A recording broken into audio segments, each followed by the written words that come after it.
Good morning, everyone, and thank you for joining us to discuss the Extended Day Ahead Market ISO Balancing Authority Area Participation Rules Initiative. My name is Isabella Nicosia, representing ISO Stakeholder Affairs, and I'll be facilitating the web conference today.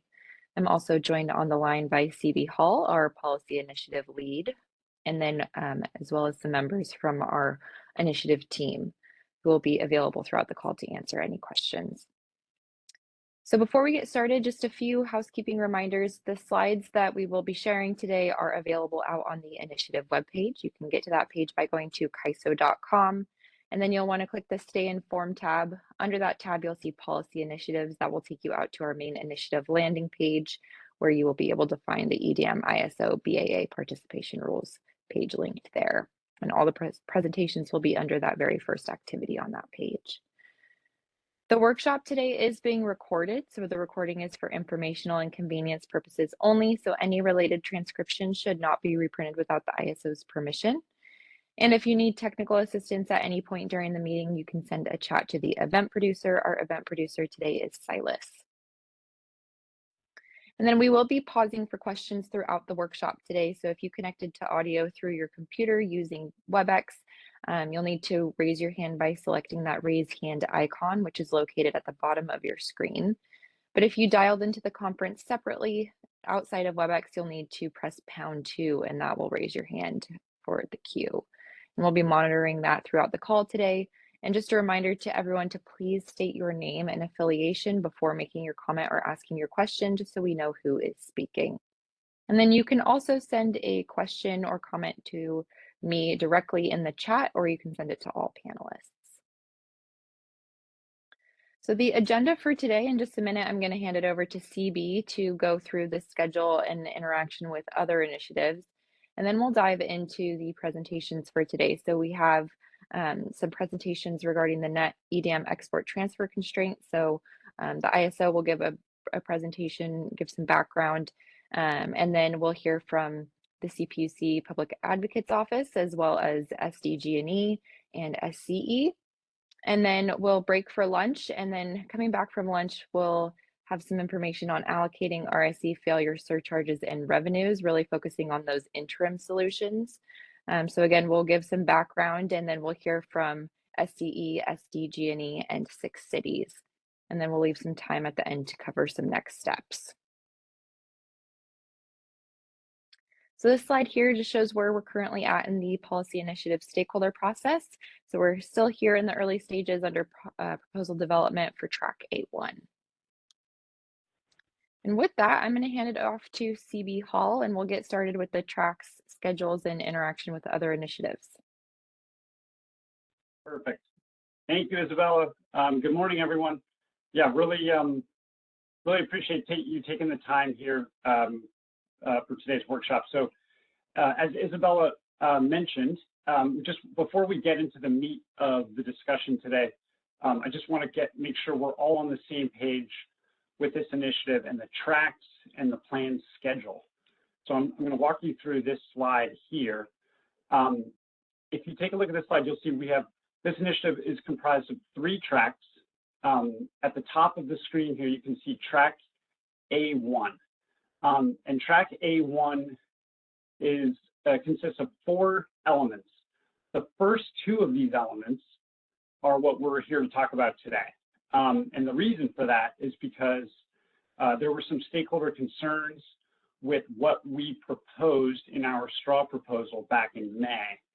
And so, yeah, we are here today to try to refine and hopefully align on some solutions with respect to these 2 elements.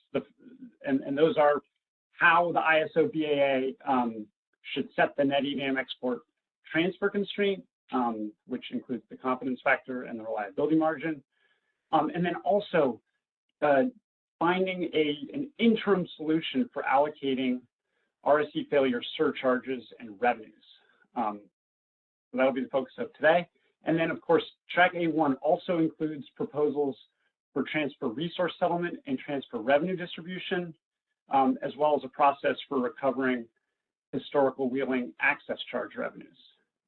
So all 4 elements are part of track A1, And the plan now is to take these elements to the board, to the ISO Board of Governors for a decision in September. And then basically right after that, submit a filing to FERC, and then work hard to get everything implemented and ready to begin testing by fall 2024. So that's a pretty important deadline, is that red triangle there. And then testing would happen, and then the ultimate goal is an EDAM go live in the spring of 2025. And so again, track A1, all 4 of these items, they need to be ready for day 1 of EDAM go live. So then let's go down to the next box here. So now let's take a look at A2. A2, the reason it's called A2 is because, like A1, this also needs to be ready for day 1 of EDAM, So this track really deals with exploring how to avoid RSE failures using existing ISO tariff authority.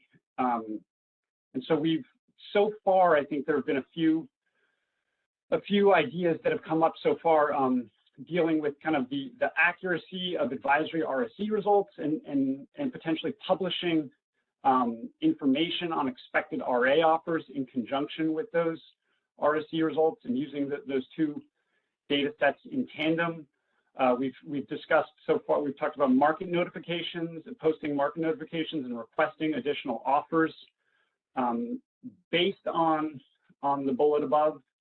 And then we've also talked, at least to some extent, about accounting for RA, RDRR resource, reliability demand response resources, and specifically those that have not voluntarily submitted day-ahead offers into cyber.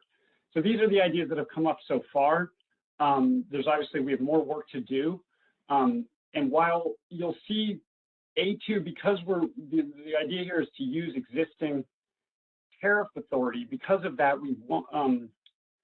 you can see here that we don't technically need board or FERC approval for this track, but we still have a lot to do, and we need to move through track A2 and get the policy finished in 2023, and then incorporate the results into BPMs and or operating procedures, and get working on whatever IT needs to be built so that all of this can be ready for testing as well by fall 2024.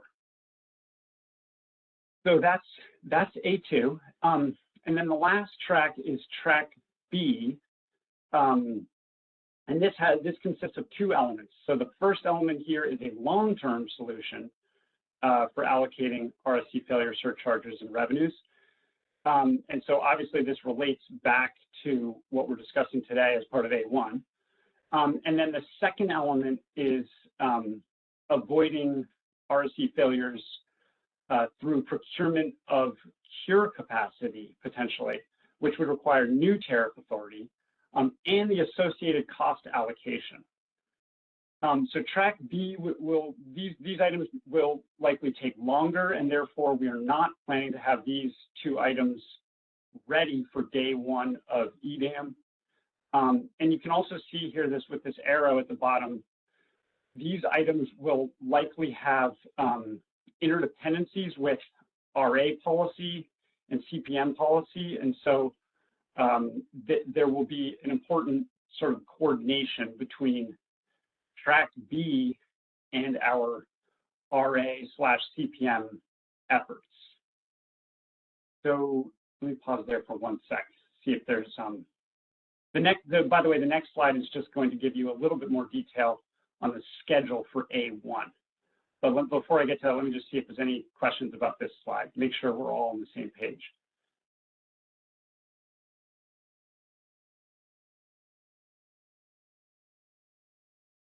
Okay, great. Let's go to the next slide.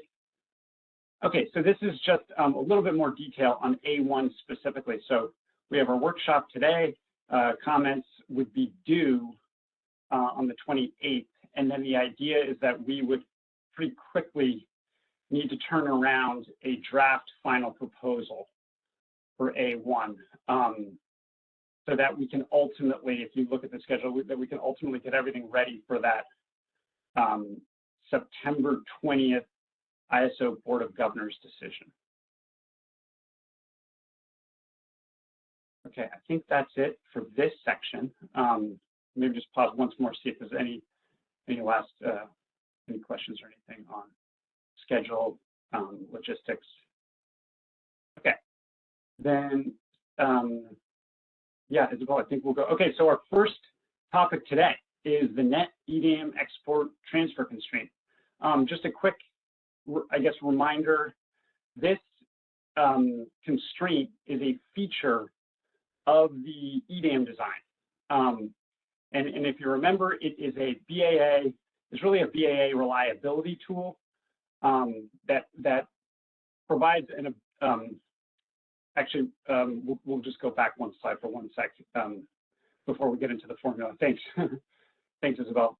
Yeah, so this constraint is really a reliability tool that gives the ability to manage risk that might materialize between day ahead and real time. And more specifically, we're talking about risk that is not anticipated by imbalance reserves and operating reserves.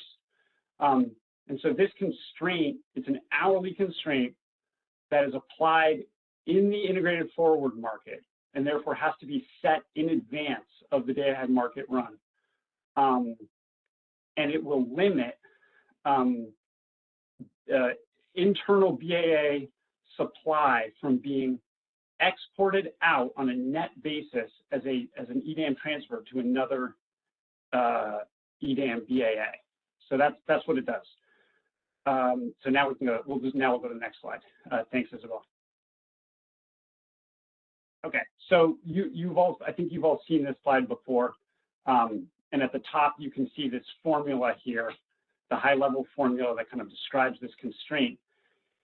And if you look at the terms in this formula, you can kind of see that really what this constraint is doing is it's saying, let's look at the supply versus the obligation. And theoretically, supply that is in excess of the obligation theoretically could be transferred out on a net basis. However, some of that supply is non-RSC eligible supply and therefore may have an associated deliverability risk, and therefore there's a confidence factor is there to mitigate that risk, if you will. And so the lower you make that confidence factor, the more you constrain the amount of supply that can be exported on a net basis as a transfer. And then similarly, there's a reliability margin term, and the higher you make that term, the more you constrain, again, the amount that can be transferred out on a net basis. So in a nutshell, those are kind of the confidence factor is a very important term that we're going to be discussing today. And it applies, as you can see, to that non-RSC eligible supply. And then we have the reliability margin piece as well that we've talked about in previous meetings, and we will also get into a little bit today as well. And so with that, I think what I'm going to do now is turn it over to Kyle from the Public Advocate's Office. And again, thank you very much, Kyle, and to the rest of you all for taking the time to put together presentations. So I'm going to, yes, it looks like Kyle is on, great. All right, good morning.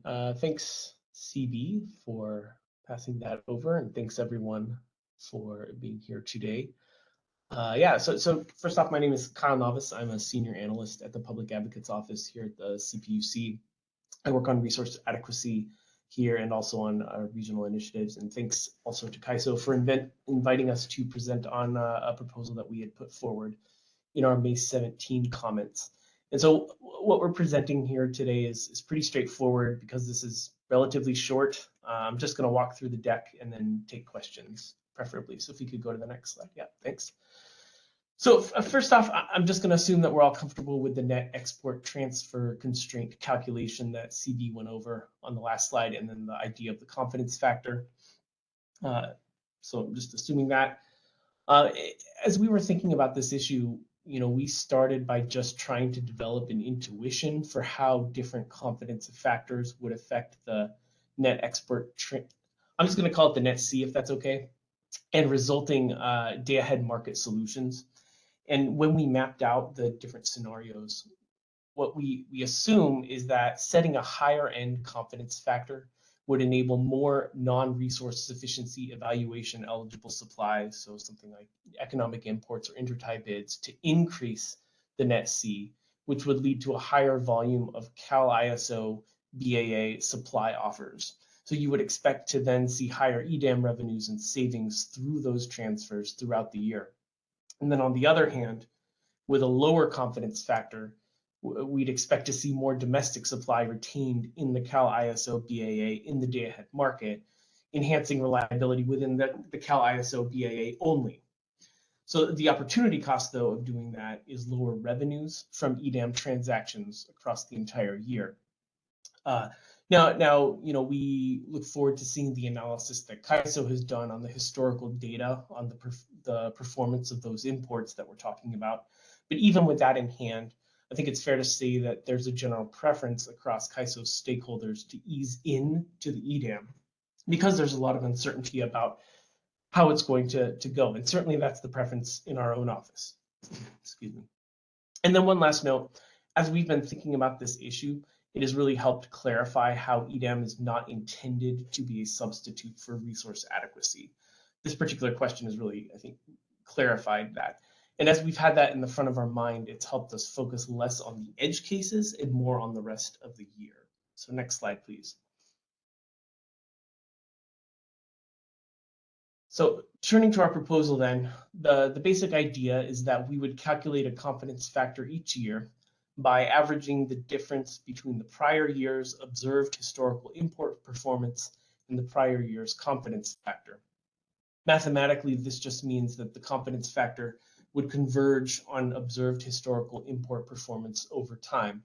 And our idea here is that the confidence factor would be revisited annually by Cal ISO BAA stakeholders to evaluate its performance and confirm the next year's confidence factor. And we think of this generally as an interim solution until EDAM is well established. We have a longer performance record for it, and there's more trust among EDAM entities moving forward. So next slide, please. So let's just walk through a quick example in this table. The second row shows how you would calculate the confidence factor for the first year of EDAM. Obviously, in the year before EDAM starts, there is no confidence factor. So we would set that at 0 in the second column. And we're using a hypothetical observed historical import performance for the prior year of 0.98, again, pulling that out of thin air. That's the third column. Then you take the average of those two in the next column to get 0.49 as the confidence factor for the first year of EDAM. The next rows repeat the process, and you see that confidence factor in the final column moving upward. And then we throw a little wrench into the process for year 4. So let's pretend that year 3 had just abysmal import performance of 0.80. And given that year 3's confidence factor was 0.86, you would average that with 0.80 and get 0.83 for year 4. It's pretty straightforward. So next slide, please. Right, so this graph takes the same example and just illustrates it out. The confidence factor for each year is the blue dot, and then the orange line shows the observed historical performance for that year. And then the stepwise gray line represents the calculation each year. And here we tacked on a 5th year to just demonstrate a return to the modal historical import performance of 0.98. So I'm sure you've all seen a graph of asymptoting towards a particular number. It looks a lot like that over time. Next slide, please. No, we see a few advantages to this approach. The first one is that it balances between the two ends of the spectrum we saw in the round of comments last time on how to approach this, and also it's a very predictable way of doing it. The second point is that if EDAM is going to achieve maximum benefits for California ratepayers, it will require building trust with other entities. And so taking this approach would represent a good faith step towards achieving those benefits. And then on the third bullet, we've added our voice to the chorus of commenters asking CAISO to delineate its roles as between its role as the EDAM market operator and the Cal ISO BAA. But on this particular issue, it seems pretty clear that at least for the first few years of EDAM, both of those roles have very strong aligned incentives to avoid load shedding. And then when it comes to potential disadvantages, excuse me, one of the main worries we've heard about is the potential to have other EDAM entities free riding off of CAISO capacity to support their own reliability. And in that case, I think it helps to think of the NET-C as an open-ended repeating game. So essentially, we as the Cal ISO BAA would expect reciprocal treatment from other EDAM BAAs when it comes to setting their own NET-Cs. If those other BAAs set excessively low NET-Cs, then the Cal ISO BAA would certainly be justified in revising its own downward as well. But we think that the potential EDAM benefits on the table would be worth the Cal ISO BAA taking this kind of good faith first step. Next slide, please. Now, with all that said, there are still a few remaining questions that we need or we think need to be answered. The first one would be, what temporal granularity would be used to set the confidence factor? Do we use a single confidence factor for each hour of the year, each month, each year? From our perspective, we'd suggest that using the same sort of month-hour construct that's being used in the CPUC's slice of day RA counting approach would be optimal. Or at the very minimum, a monthly confidence factor that would apply to all hours of each month. Second question would be, how many years of prior performance would be used in setting the initial year of observed historical import performance? We'd suggest 3 to 5 years, although that also depends on what CAISO presents in its analysis of this data. And then finally, how can we account for very recent trends? And so here our concern is a scenario where, for example, you might have an exogenous impact that's not covered by the EDAM reliability margin factor in the NET-C calculation and how that could come into play. So for example, this could be a situation where an upstream major transmission line in the Pacific Northwest goes on forced outage that would affect the viability of non-specified imports. And then even more to the point, we'd support an option to reduce the confidence factor in case of emergency, something akin to what Edison and CalCCA proposed in their last comments, and it looks like Edison will be discussing today as well. We think that's entirely reasonable given that EDAM is explicitly not intended to replace resource adequacy for reliability purposes. And our goal is to provide a solution that achieves the most EDAM benefits and allows them to accrue throughout the rest of the year when the grid is not maximally stressed. So next slide, I'll wrap it up there. And that's our presentation, and happy to take questions as well. Thanks, Kyle. And as a reminder, if you have a question, you can raise your hand by selecting the raise hand icon at the bottom of your screen. And if you dialed into the conference separately outside of WebEx, you'll need to press #2. And it looks like we do have a question from Callie Wells. So let's go ahead and unmute Callie. Oh, Callie, your audio's a little hard to hear. Is that better? Yes. Okay, sorry about that. So first of all, thank you for putting these slides together. I think it's, in terms of setting a confidence factor, I think it's a reasonable and transparent interim solution. Couple questions on the granularity. I appreciate you, noting that that's an area to explore. Have you guys, or maybe the CAISO, thought about doing any analysis to help inform that granularity? Because I understand the instinct to go to slice a day, 24 hours for each month. But if the data doesn't show that significant difference, I wonder if it makes sense to go that granular. I'll say I agree with your question and pass it on to Kaiso. Hey, Callie, this is CB here. Yeah, thank you for that question. We're definitely, we've been talking about that internally. We don't have the data yet, but it is definitely on the list of to-dos. Okay, wonderful. Yeah, I think it would be really useful to see data broken out by different granularities to help inform that decision there. And then my other question / comment to Kyle on that last piece about maybe allowing the ability to adjust the confidence factor under emergency conditions or stress conditions. Have you guys thought about, or is there a way to kind of ensure that it's almost not double counting? Because some of the other factors that I thought that Kaiso presented last time accounted for emergency conditions in another way that operators could reduce the net export constraints. I'm wondering if, as we're having those discussions, I guess it might be useful to make sure that it's not double counting, that you're not both reducing the confidence factor at the same time as reducing, or I guess you'd be increasing another factor to address the exact same condition. Yeah. Does that make sense? Yeah. I think that's a great point. In that there are two different ways to get at to protect reliability, essentially. And you're not wrong that there are ways to do that within the reliability margin. We haven't thought through exactly, in part because it's not clear that all the details of how the reliability margin will be calculated and set. It's not clear all those details have been established yet. But I agree that you would want to make sure that you're not double counting and that you've clearly delineated where you're making that adjustment based on stress conditions. Okay, yeah, I appreciate that. I think it's something definitely to keep in mind as we continue talking about all the different factors in this formula. So that's all I had. Thanks again.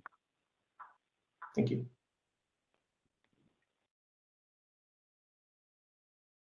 Are there any other questions for Kyle?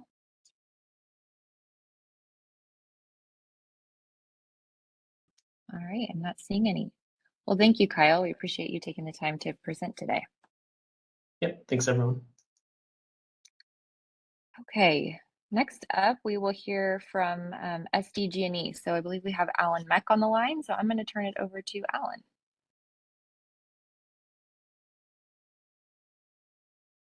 Hi, can you guys hear me? Yes, we can. Okay, great. Thanks everyone for joining me for the unveiling of SDG&E's new logo and marketing campaign.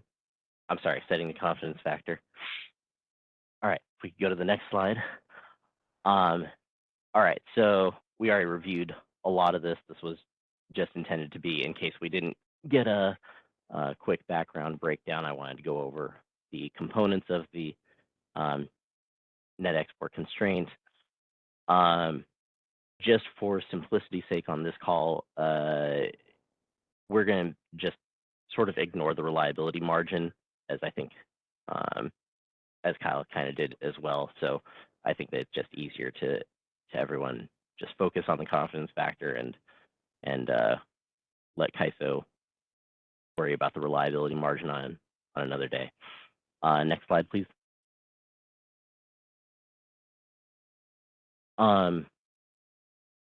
So the important thing to note about the confidence factor is that the net export transfer constraint is going to be binding when the total exports exceed total imports by more than the net export constraint megawatt amount.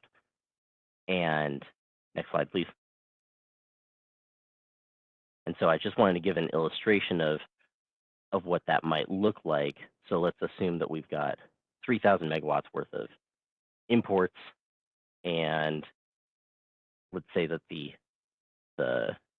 RSE eligible supply is 13,000 megawatts, non-RSE eligible supply is 1,000 megawatts, and for our purposes here, because I'm advocating for setting a confidence factor of 0, let's assume 0 confidence factor, the RSE obligation is 10,000 megawatts, and I wanted to have a reliability margin of 0 megawatts. Sorry, I'm breaking my own rules already. The net export constraint binds at 2,500 megawatts in this case because you have 3,000 megawatts of extra eligible supply. You subtract 500 for the reliability margin, and so the confidence factor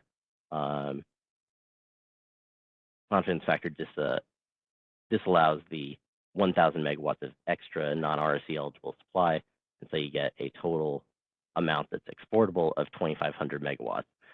And so the important thing to note here is that there's still a lot of supply that's going to be available to the market, even if we set the confidence factor at 0.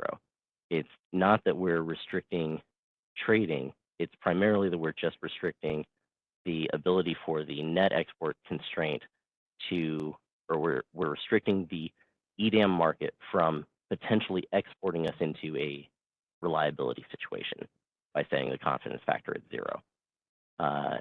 Next slide, please.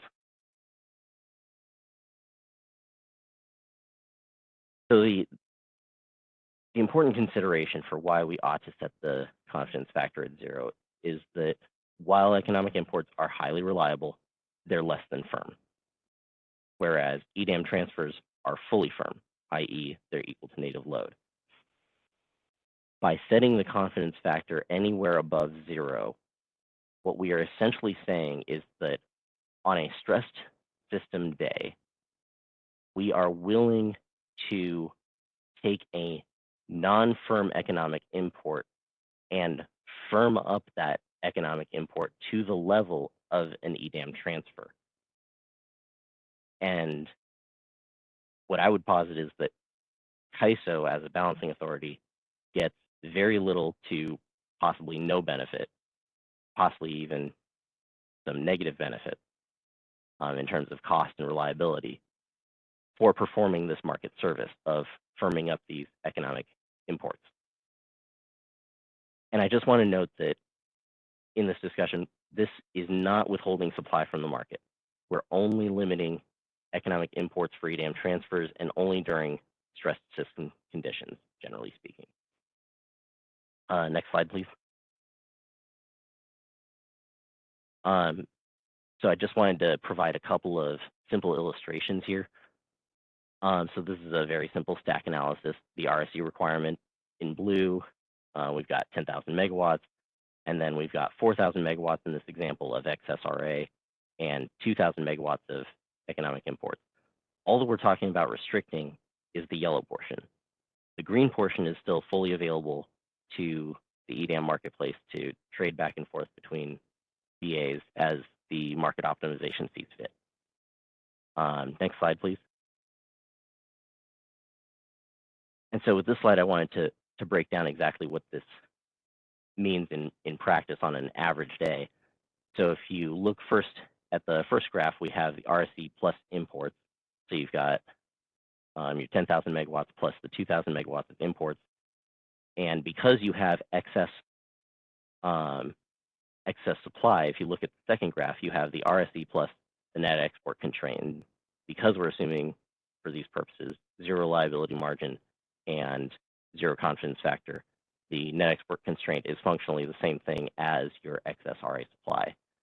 And so you've got 4,000 megawatts of excess RA supply, i.e. the net export constraint.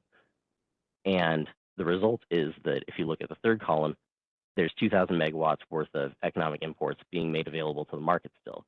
Because your excess RA supply is higher, all of those economic exports on an average day, because the system is not stressed, all of those economic imports are still available to the market because essentially the EDAM market trades in a dark room, right? Nobody knows where supply is coming from. The market just clears as economic efficiency sees fit. And I would expect this to be the case 90+% of intervals in the EDAM marketplace. Because there's excess RA supply, all of those economic imports are functionally available to the rest of the marketplace. So even by setting a 0 confidence factor, we're really not restricting the market's access to those economic imports. It's only during times when that excess RA supply, i.e. the net export constraint, when that gets really tiny, when it goes below the amount of your economic imports, that's the only time that the confidence factor might potentially find. Next slide, please.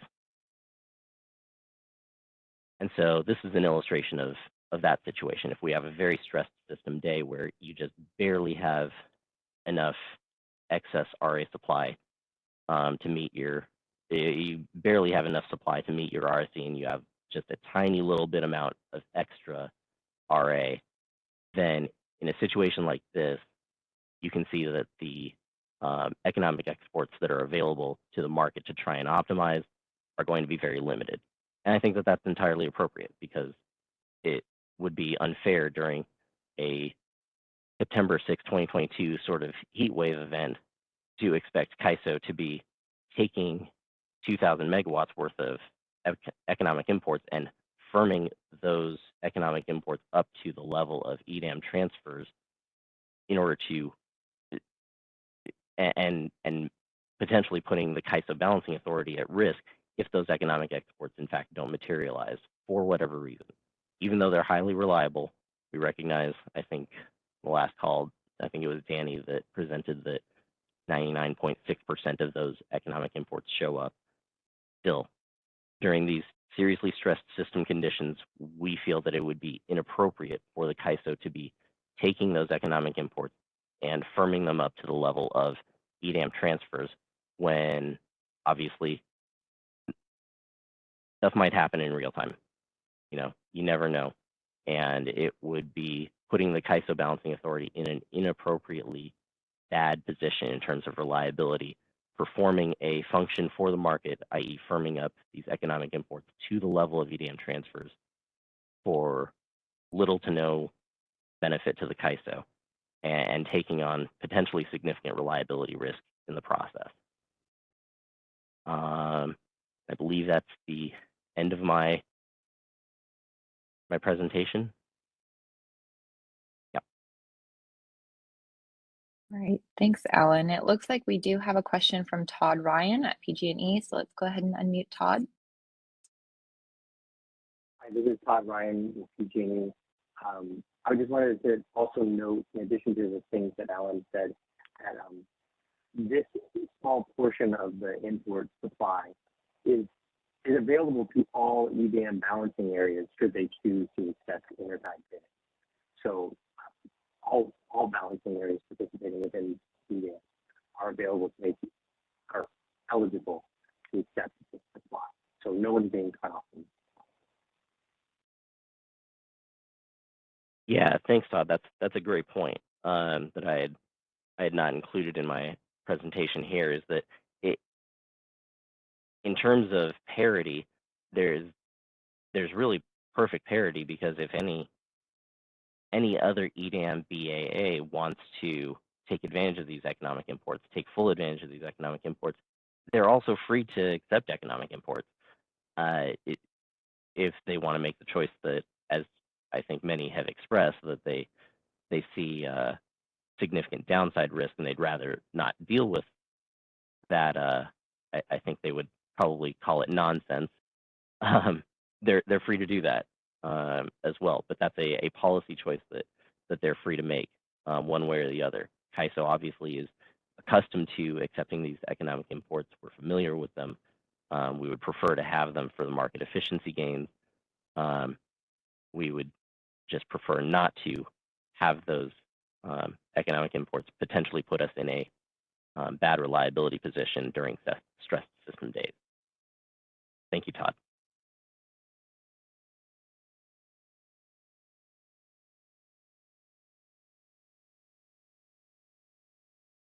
Any others? Okay. Are there any questions on the phone line, Silas? We do not have any questions on the phone line at this time. Okay, I'm not seeing any in the chat either. Well, thank you, Alan. We appreciate your presentation today.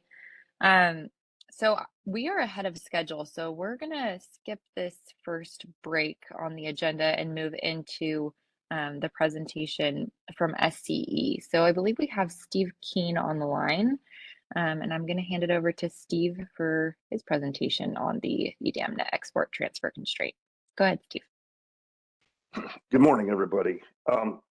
This is just kind of building on the previous one. This is a proposal that we've put together that we think maybe gives the best of both worlds. It allows the EDAM to enjoy the benefits of these extra imports and to spread it to everybody when it's possible for the CAISO BAA to do it. But when we do get into stress conditions, or we expect that there may be stress conditions, then it pulls back so that we don't have that risk of reliability. So if we can go to the next slide. Okay, so this is just kind of a setup for what's coming. So we believe that the net export constraint addresses the following issues that exist or that we see. It ensures that a portion of the BAA's internal generation is reserved to respond to reliability events. So it allows the CAISO to do that, to do what the other BAAs are doing and keep a certain amount to be able to respond to reliability, and also to have enough supply to respond to any contingencies that may occur. And this is kind of one of the things that we think is important. It allows the CAISO BAA to avoid costs and potential reliability issues for firming the non-RSE imports into EDAM transfers. This was what Alan was talking about.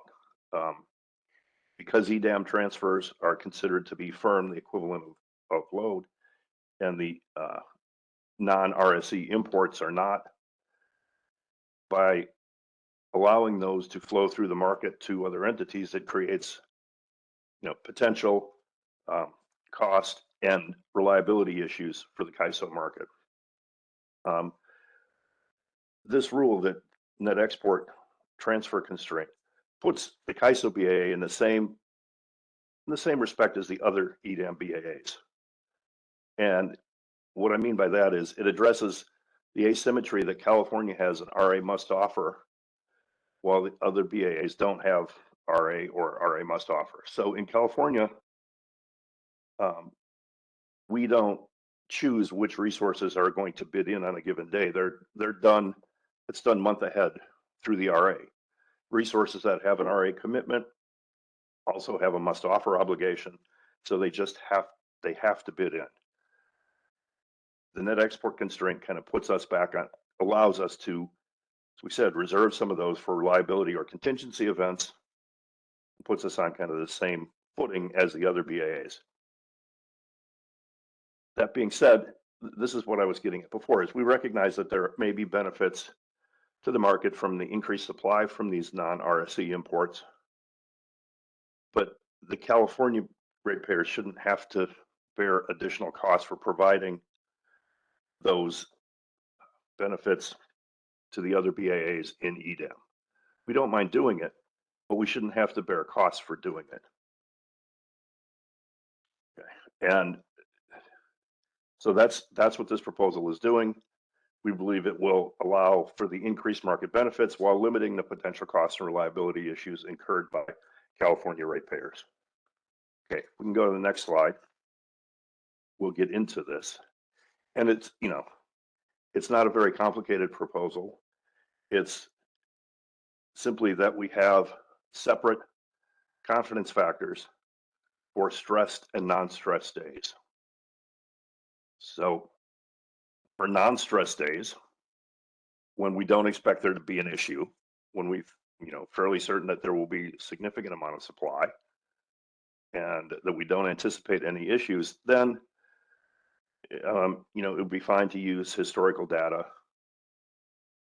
to figure out what the confidence factor should be. So that would be something probably like the 99% number that the CAISO had in some of its examples.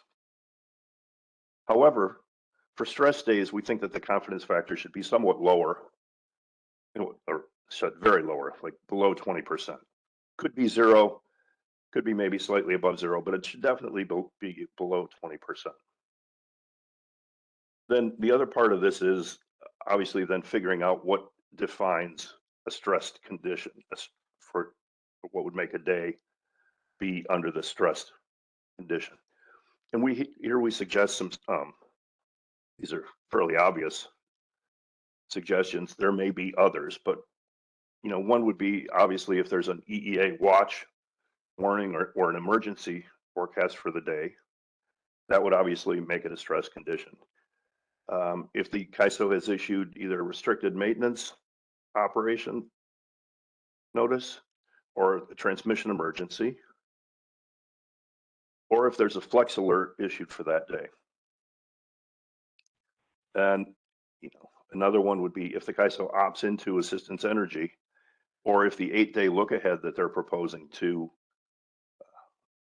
use as a potential guide for opting into that Assistance Energy shows that there's a shortage.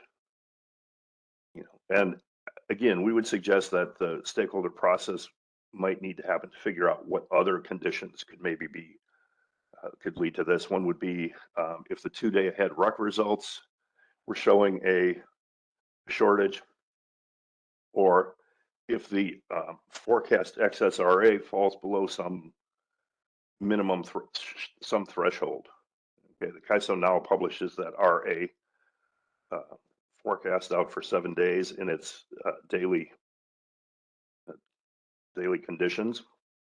You could look at that. There are obviously others. Okay, but this is the gist of it. It's fairly simple. Do it like this. And one of the things that I think that I heard from the presentation by CalPA was, this idea that we should be careful going into this. And I think that's true.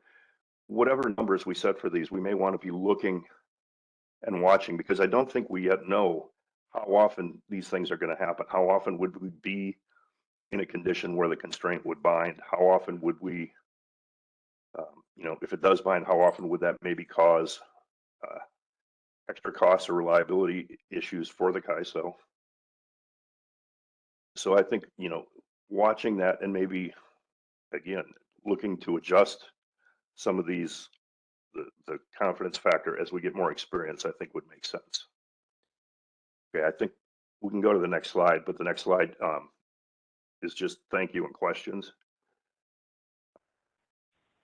Like I said, it's a fairly simple proposal, but I'm happy to take any questions or comments. Thanks, Steve. So it looks like we do have a question from Alan Meck. Let's go ahead and unmute Alan. Hi, can you guys hear me? Yes. Great. Alan Meck, SDG&E. So, Steve, thank you for the proposal. Question. So what about, I believe it was July 9th, 2021 or July 6th that Michelle Keto often harps on, where I believe the day ahead market cleared and everyone thought that, we were running maybe kind of close to the margin, but everything looked more or less hunky-dory. And then I think it was a fire caused a major transmission outage at Cobb, and suddenly we weren't fine. And I worry that your proposal might leave us exposed on a day like that. What do you think?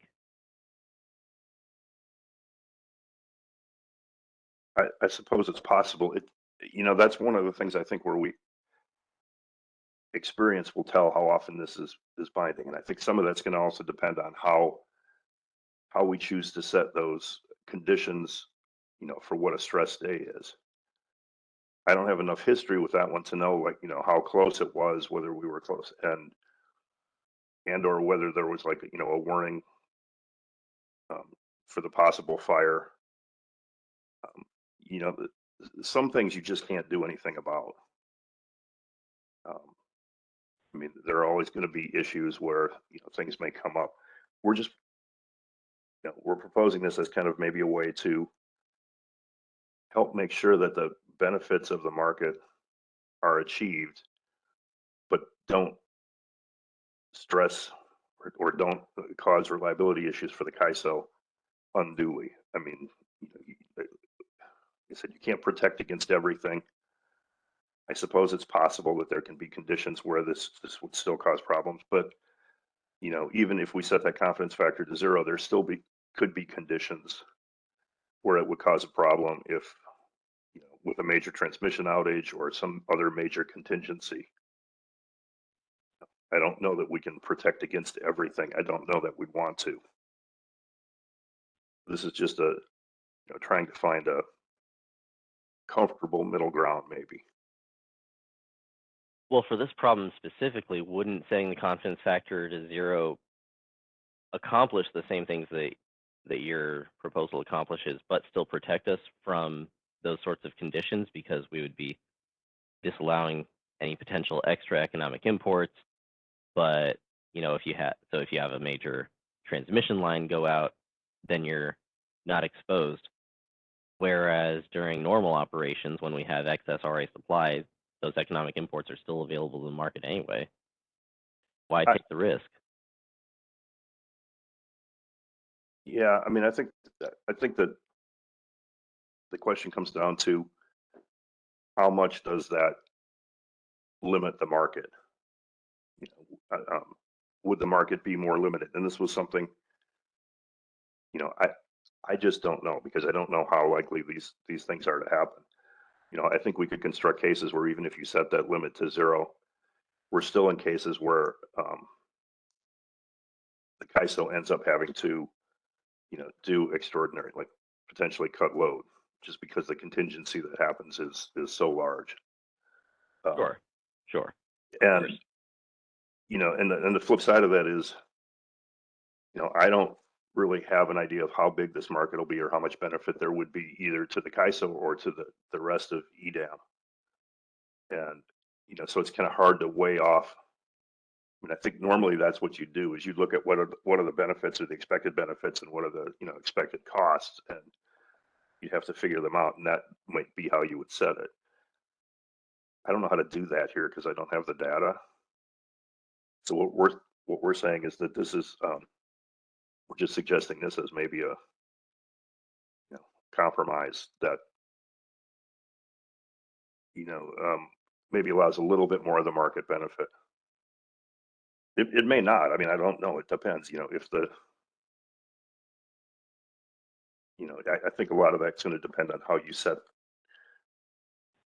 you determine what a stress day is.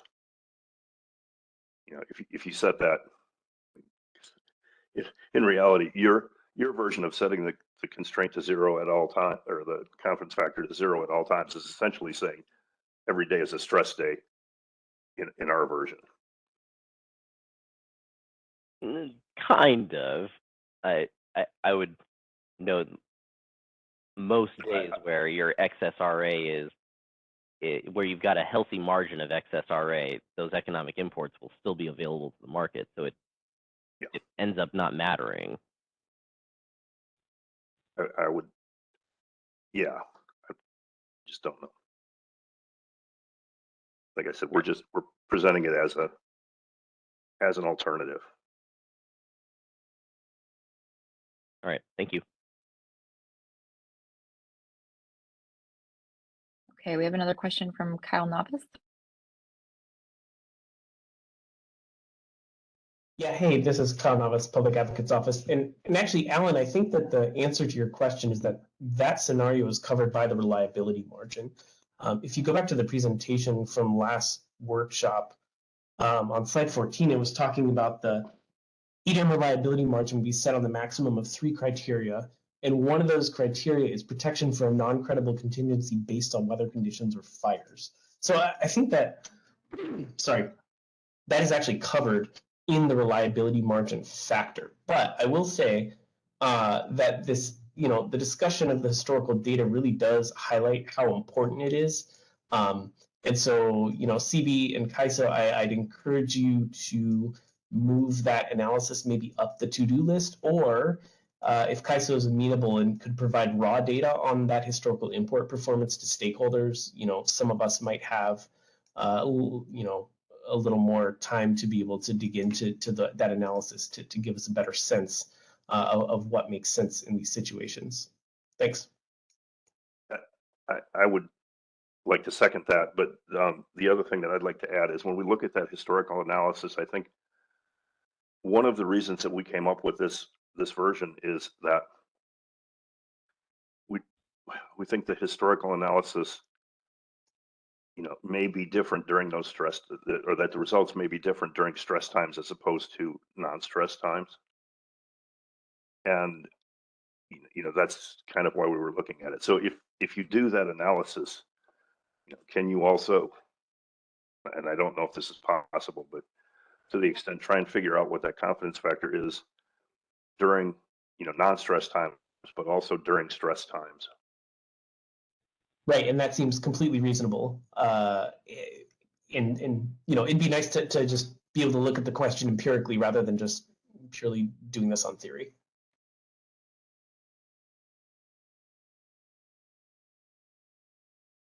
All right, it looked like John Deep may have raised his hand, but now I'm seeing it's lowered.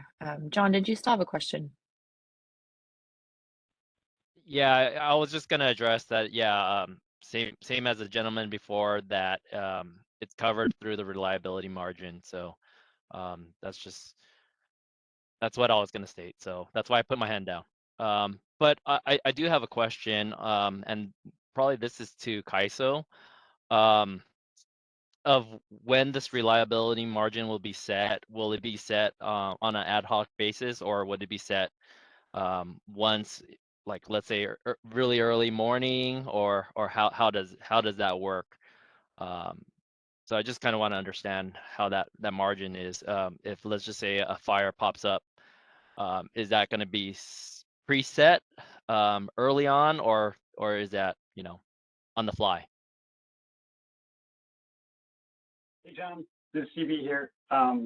Yeah, great question. We're going to touch a little bit on the reliability margin in a sec here, but what we were thinking about, I think in the straw proposal too, was basing it on these three criteria that we outlined in the straw proposal, but it would be looked at each morning based on this 8 a.m. operations meeting.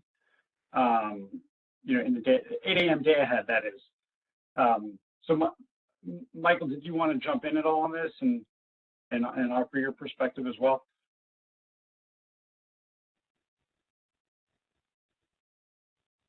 Yeah, sure. So yeah, we did talk about in the last meeting that we have every day, weekends and holidays, all the operators, not just the market operator, discuss the day ahead inputs, all the inputs that we do today, and expect to do this in the future. We would then determine, based upon a tool, this would be back of the M type calculations, and make an adjustment to the reliability margin, or based upon what I'm hearing, which I like, is using the stressed versus non-stressed consideration. So CB, back to you. Thanks, Michael. Yeah, there's still some stuff to work out on the reliability margin that we want to talk to all of you about. But and one of the questions, that would still be an open question is, do we want to distinguish again between stressed hours and non-stressed hours? So that would be one question. And then if so, what are the criteria for those two categories? And so that's something we're going to tee up with you here in a moment. Is that what you're asking, John? Or? Yeah, well, kind of. I mean, I was just wondering if I mean, just when the margin is set, whether or not that would even work. Let's just say after all bids have been submitted, and it's 10 o'clock, whether or not that margin could still be set, or is just in the morning, at right before 8 a.m. like you mentioned. Well, my understanding is that it really needs to be set in advance a.m. So I don't actually know like how far in advance, but I don't think like 1 minute in advance is going to work, because the idea here is to give the BAA operations team some time and ability to consider the data and then plug in the values, essentially, that would then apply to the IFM. So we were thinking that the 8 a.m., there's nothing magic about 8 a.m. other than the fact that there, as Michael was saying, there's this pre-established operations meeting that happens at that time, and so it seemed like a good time to do it. And would that, I'm assuming that would also be the time probably where if the Edison proposal was adopted, you would determine it was a stressed or non-stressed day. Exactly.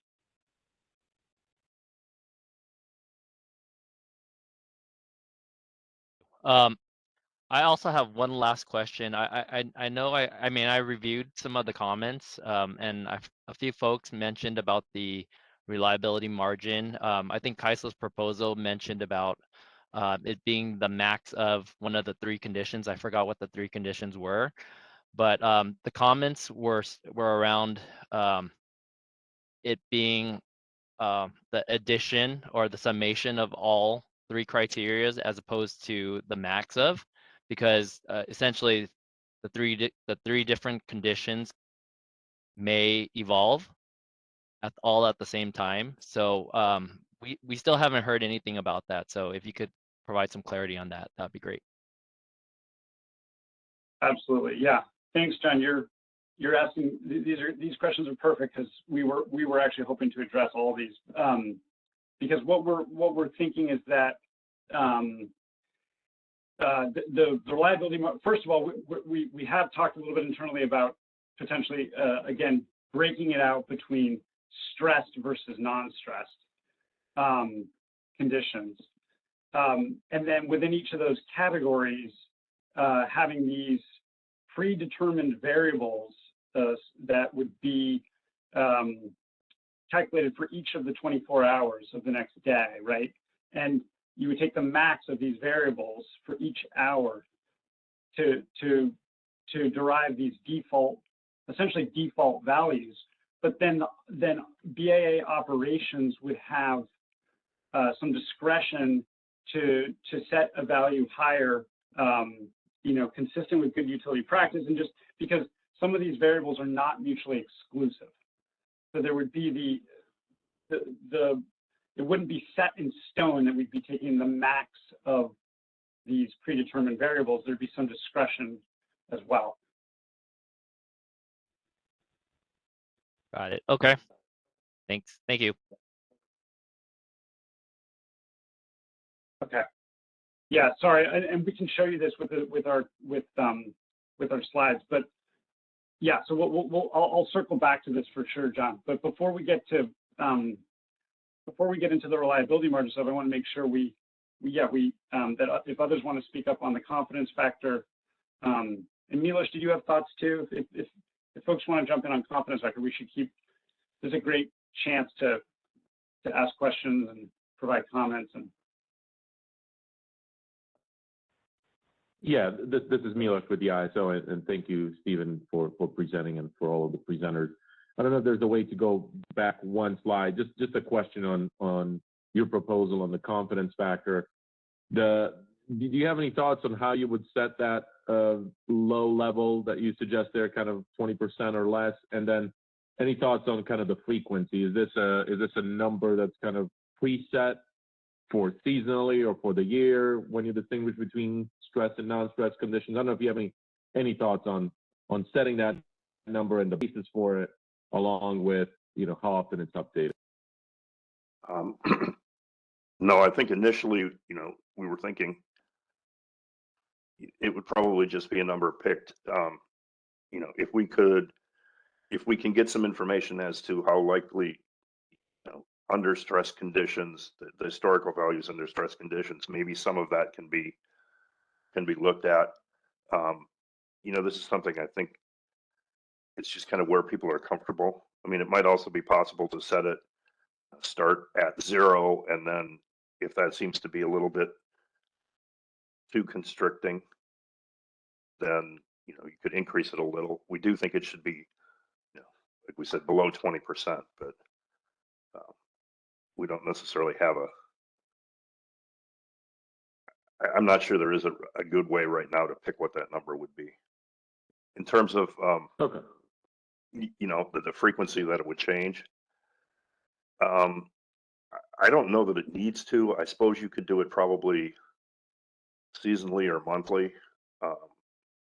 But I think like initially it probably makes sense to just pick one low number and leave it there for a while until we see what's happening. And after we get some experience, then maybe we can, maybe something will come up that will say, no, okay, we should make sure we're always setting it here in these months or here in these months. Okay, that helps. Yeah, so it's kind of a monitoring approach where you're seeing the effectiveness and the impact of that factor, and that can inform ultimately where you're landing. Because I'll note, and I think we're working on some of the data, because I think even in stress versus non-stress conditions, we would expect that the performance of cleared imports is fairly high, kind of even above the 20% threshold. But yeah, I think it'll be helpful then. We'll once we get some of the data and distinguish between the conditions. I understand your proposal. Kind of start a bit lower, monitor, and then gain that confidence or comfort level, and potentially then increase it to a higher level. Or, I mean, it may actually need to go the other way too. I mean, the market is changing, not just in California, but the market in the West is changing. And, I'm not sure how good the historical will be for forecasting the future. Yeah, fair point. Yeah, I think the main theme then is identify that number and then monitor, and based on that information, then you can toggle that number up or down depending on the conditions, but based on some kind of analysis at that point. Yeah, I mean that's the problem we have right now, and I think that's why we're suggesting something like this, is because we see when it does get into a stress condition, or when the constraint would be binding, that is potentially going to have reliability issues for the CAISO. And it may also have cost issues if that causes us in real time, to fail the RSE, because we have to support these firm EDAM transfers. We may have to procure the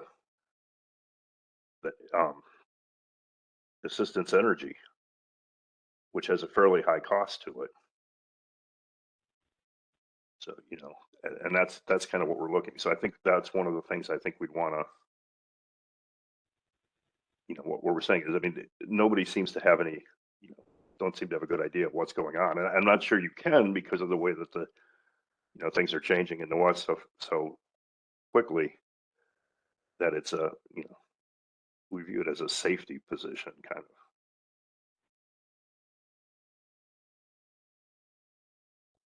Okay, thank you.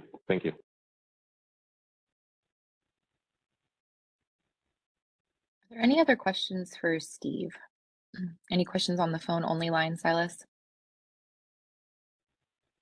No, we don't have any questions on the phone line at this time. Okay, I'm not seeing any in the chat either. So thank you, Steve. Appreciate you taking the time to present today. Thanks very much.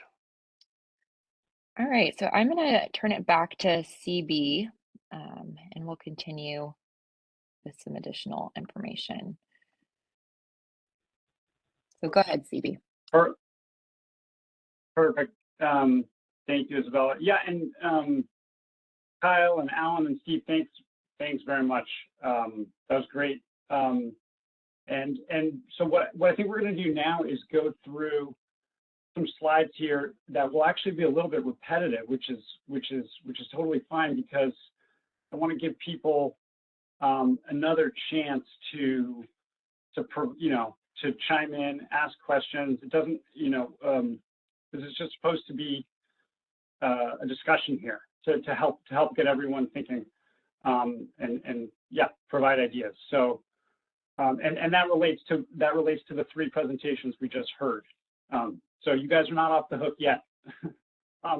So we're going to cover three, and by the way, Michael Martin is going to join me here. So the three of us will, the two of us will cover three topics. We're going to talk about stressed versus non-stressed hours, and then we'll have a slide on confidence factor, and then a slide on reliability margin. So if we can go to the next slide. Okay, so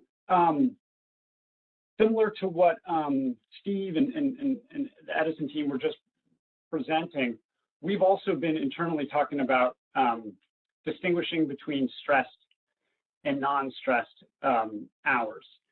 And just to throw it out again to the group, you could use this distinction. You could apply this distinction. First of all, you could apply it to the overall constraint. That would be one idea, that you could turn the constraint on or off depending on whether you're forecasting a stressed hour. That's one idea. The other idea is to just leave it on all the time and then apply it more specifically, this distinction, to the confidence factor and or the reliability margin. So that's just a kind of an open-ended comment here for folks to think about.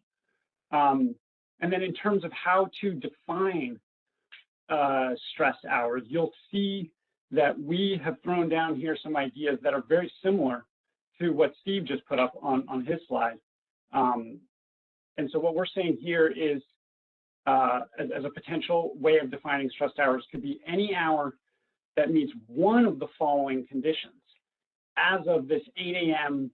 Operations meeting that I was just referring to and that Michael was describing. Okay, so let's look at these bullets. So the first two bullets mimic exactly what you see on our website in today's Outlook, the RA capacity trend forecast, where you're looking at operational RA capacity plus RA credits compared to the demand forecast plus contingency reserve requirement plus regulation reserve. And same thing, the other set of curves, you're looking at the net RA capacity plus RA credits compared to the net demand forecast plus contingency reserve requirement plus regulation reserve. And so these two bullets, if either of these two conditions is met, you could say that we're forecasting a stressed hour because we don't have enough RA, operational RA, that is RA that's available to meet these this demand forecast and reserves. Another condition to consider is if we are projecting an RSE failure as of 8 a.m. As a BAA.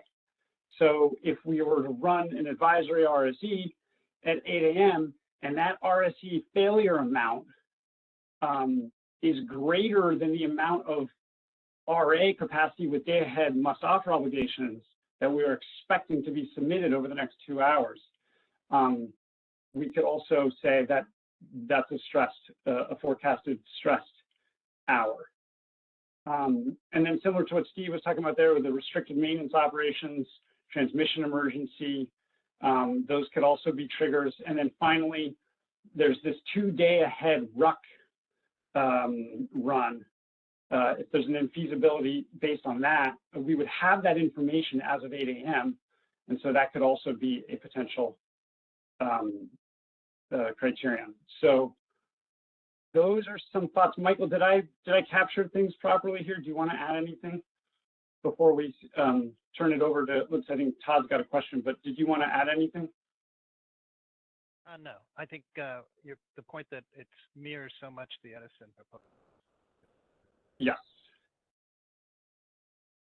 Okay, cool. Todd, do you want, it looks like we got Todd and Steve in the queue here. Sure. I really have a pretty strong objection to ever turning this off, the constraint off. Other constraints in the market, I don't think we ever turn transmission constraints off. they're there for a reason to protect. My understanding of this particular constraint, it is to make sure that we don't sign up for firm day-ahead commitments in a greater quantity than we have residual supply. And if we turn it off, there's a potential for us to sign up for more day-ahead commitments than we have day-ahead supply, firm or non-firm. So it really concerns me that we still on this slide are talking about turning it off. I'm happy to talk about more or less conservative parameters based on stress or non-stress, but I really feel strongly that we should always have it off. Thanks. Oh, yeah, Todd, totally. No, I totally understand your point. And just to be clear, we're actually not proposing that. It's just, I was just trying to be thorough in this slide so I could put the kind of the full suite of I don't know, thoughts, I guess, on what could be done theoretically, but we're not actually proposing that here. So thank you for your comment.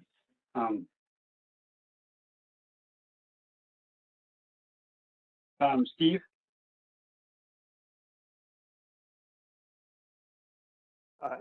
Yeah, I just want to agree with what Todd just said. I think the constraints should be there all the time. The only things that should be changed are the confidence factor and maybe the reliability margin. That those should be key to the stress. The other thing I wanted to ask is, in your list of reasons, I don't see like the EEA warnings or emergencies. Are you just assuming they're covered by some of the other? We actually just talked about that a couple of days ago, and I think it's because we won't know by 8 a.m. Those come later, I think. Okay. I think to add, it's Michael. I think we might be getting away from Flex Alert or calling them something different. But to CB's point, yeah, it's difficult to call a A2 for tomorrow. Generally, during the morning at the time, we're probably not in tomorrow. Okay, and obviously the point, yeah. Yeah, and what were you saying about Flex Alerts? I think we removed that because I think we might have a process change. I think we call it Flex Watch. I don't think Flex Alert term anymore. I might be mistaken on this. Okay. Yeah. Yeah, can you? Yeah, we'll follow up on that one. I'm please. And I'm not just concerned for here. I mean, this is the first that, I mean, maybe I just wasn't paying attention, but this is the first that I've heard that, Flex Alerts might be going away. So if you think. No. Oh, okay. I apologize. I don't think it's going. I apologize if I'm throwing the group into a loop here. Let's get back to you. Okay, thank you. Yep. Michael, your volume's a little low, unfortunately. Tough to hear you a little bit, but we'll definitely get back to you, Steve. What I remember, I thought it was because we wouldn't have that as of 8 a.m., but I might be wrong about that. I'm sorry. So we'll get back to you because we had that on. I agree with you. We had that on our initial list, and then somehow we scratched that off. So yeah, let me follow up. Thank you. Kyle? Thanks, Kyle Novice, Public Advocate's Office. I want to clarify that regardless of how you define stress hours, at least in terms of our proposal, we would only apply that to toggling the confidence factor in one way or another, but not the reliability margin. I do think that the story Alan brought up about the bootleg fire in 2021 is a valid concern, and the reliability margin is an important buffer to prevent those sort of really exogenous factors that you can't see coming. Got it. Yeah, and just to give you a little bit of a preview, I guess I don't think we are thinking about turning anything off. I think we're basically we are just further refine it. We're saying that we can distinguish between stress and non-stressed conditions in the way we set the criteria, both for the confidence factor and the reliability margin. That's just, that's kind of what we're saying here as an idea. All right, thanks. Yeah, okay, does that make sense, Kyle? Is that? Yeah, it makes sense. Look forward to hearing more about it. Thanks. Okay. And we're not, and just to be clear, we're not coming out with any revised proposal here on the confidence factor, because we want, the whole point of today is to understand what all of you think and then have a conversation about it. So you're not going to get anything too specific on the confidence factor, because that's what today is about. But reliability margin, we do have a few thoughts on the reliability margin that we'll share. Alan?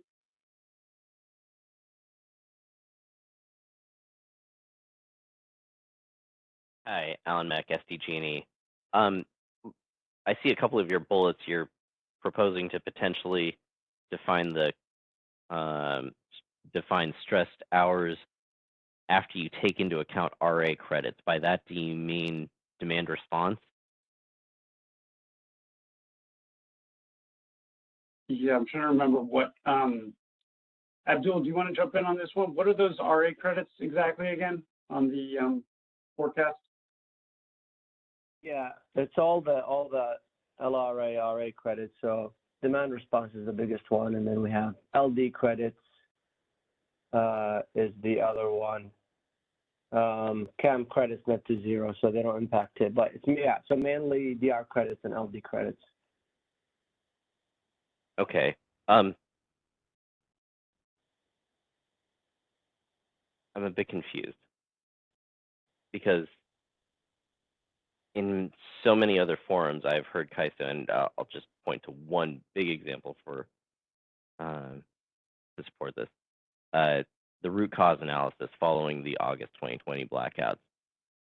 One of the key points that CAISO harped on in the root cause analysis is that DR is unreliable. It's unreliable, it's unreliable, it's unreliable. DR doesn't show up, it's unreliable, it's unreliable. We need to stop relying on DR. Why is it here suddenly CAISO is saying the opposite?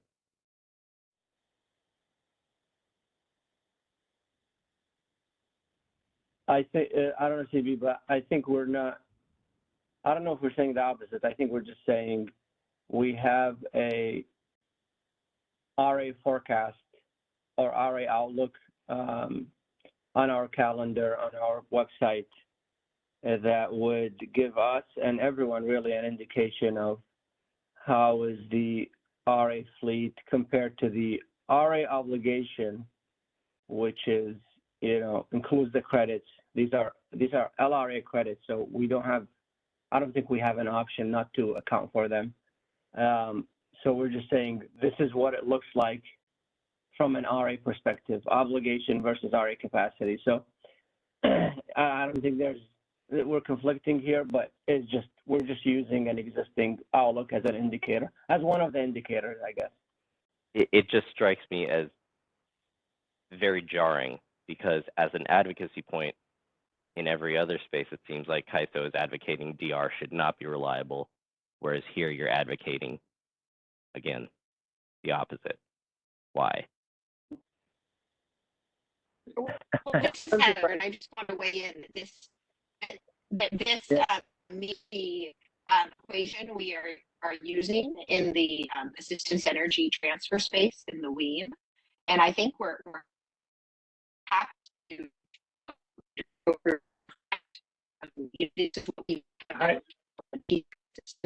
Sorry, you're cutting, Heather. Sorry, yeah, Heather. Sorry, you're really breaking up. But I'll just what Heather was saying, guys, is that, and what Abdul was saying is that these two bullets are basically taken directly from the graphs that you see on our website today, on the today's outlook in the RA capacity trend data.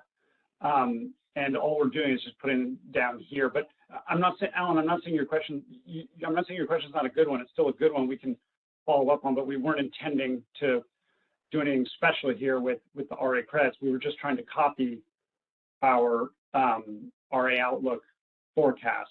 And as Heather pointed out, we are using this exact criteria plus an additional term for demand uncertainty in the assistance energy transfer opt-in criteria for the ISO BAA.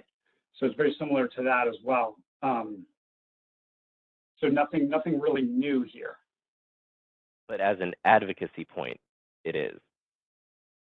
Okay. Okay. Well then, yeah. I mean, I think it's a good question. I think it's a great question. So we should. It's another one to follow up on.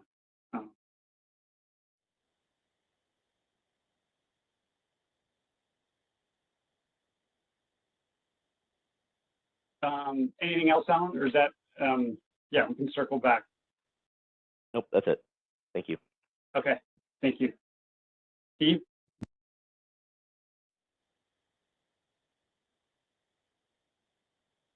Yeah, just following up on what Alan said. In the SCE list of items, for those first two, we said using that. I mean, I didn't go into as much detail as this, but we had suggested maybe setting that below some threshold level. So not zero, but if it fell below, you know, I don't know, 500, 1,000, 2,000, some level, that might be a way to address some of what. Not directly address Alan's concern, but kind of indirectly deal with his concerns, would be to set a threshold on these.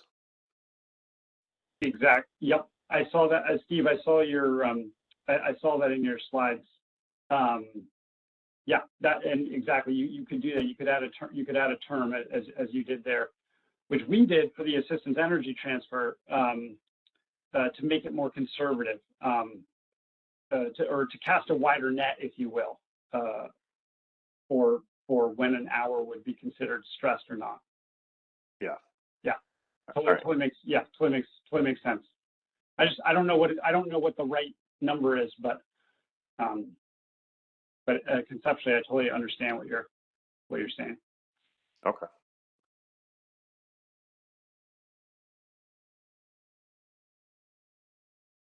Okay. So this slide, yeah. So those are some just initial thoughts on defining stressed and non-stressed. Let's go to the next slide. Okay. So this slide doesn't say too much. It's basically, it's just basically trying to tee up a discussion. Again, giving all of you another chance to weigh in on the confidence factor discussion. We're basically saying, you know, reliability is paramount here. So the question is, what confidence factor results in the desired level of reliability for the CAISO BAA? And again, is it appropriate to vary this confidence factor depending on whether you're forecasting a stressed or non-stressed hour? And then the third bullet is really a tee up for the data. Do we need the data? I think what we're hearing on the call is yes, we do need the data to assess the deliverability and the risk related to these uncontracted economic imports. Does anyone else from the team want to jump in on this one, or am I missing anything?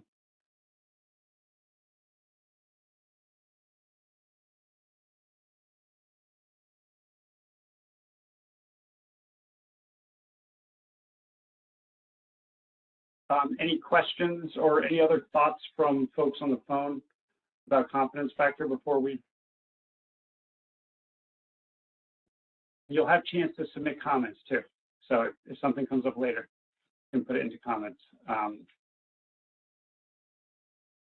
Okay, let's go to the reliability margin piece. Okay, so what we have here is are some ideas for how to set reliability margin. If you remember in the straw proposal that we published in May, we did not distinguish between stressed and non-stressed hours.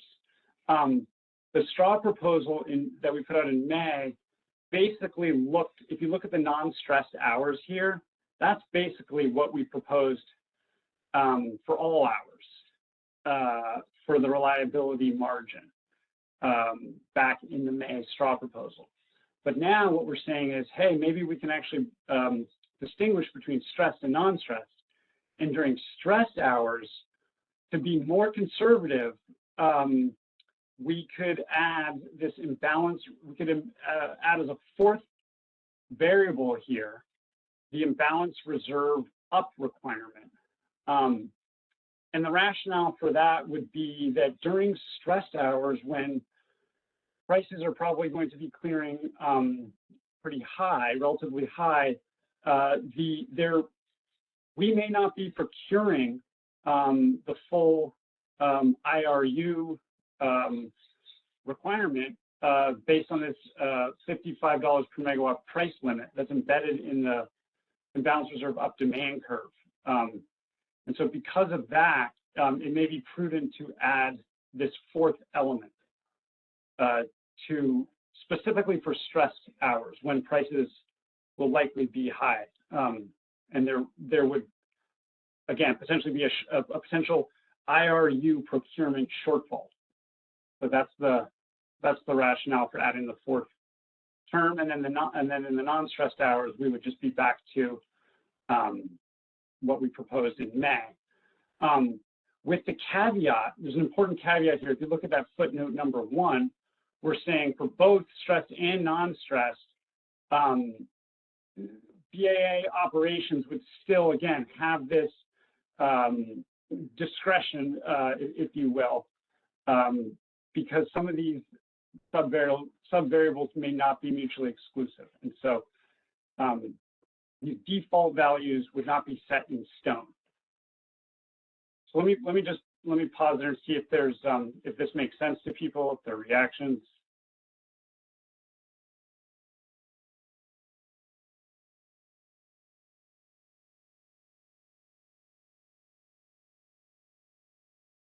So as a reminder, if you have a question, you can raise your hand by selecting the raise hand icon, which is located at the bottom of your screen. And if you dialed into the conference outside of WebEx, you'll need to press #2. Silas, do we have any hands on the phone only line? I'm not seeing any questions on the phone only line right now.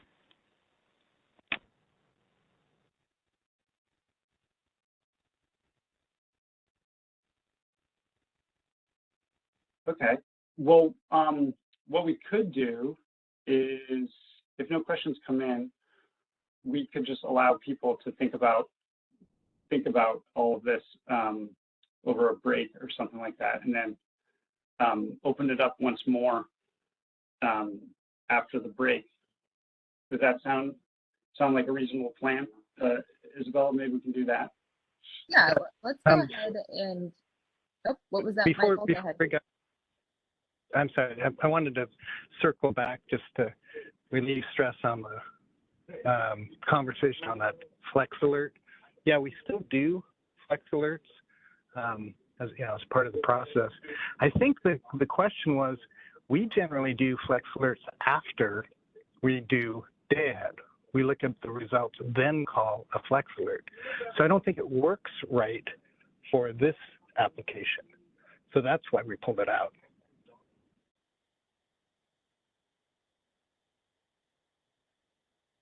Thanks a lot, Michael. Yeah, so it's just a timing issue. And same thing with the EEAs, that was also a timing issue, right?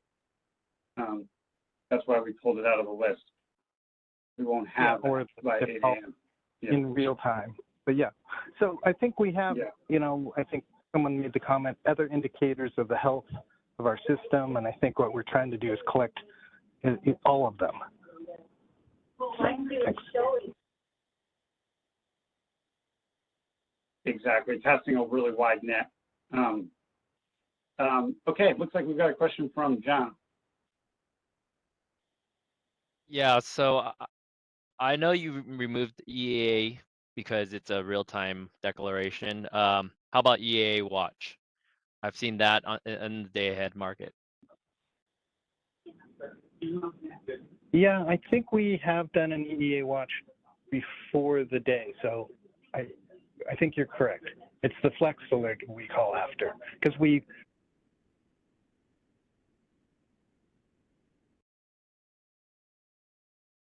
Ruck and Fees equals flex alert. Michael, do you mind repeating that? Sorry, you broke up for 1 sec. Do you mind just saying that again?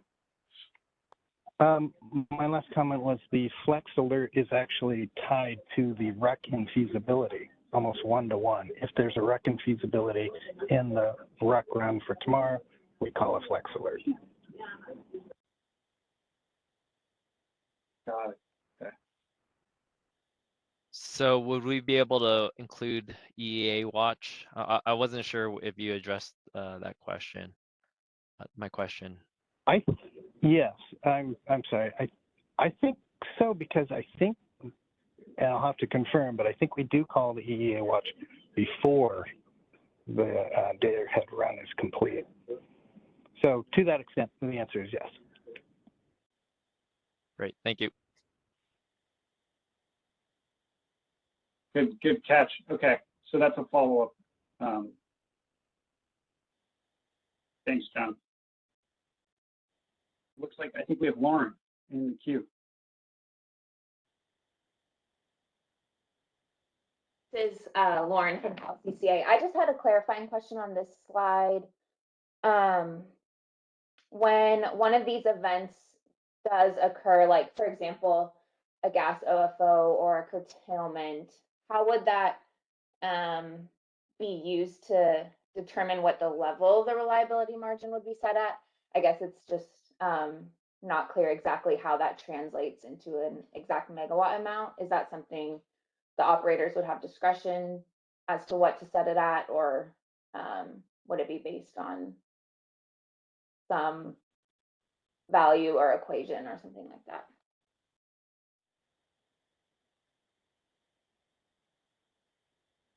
Michael, do you have an answer for that one? I don't know how that works.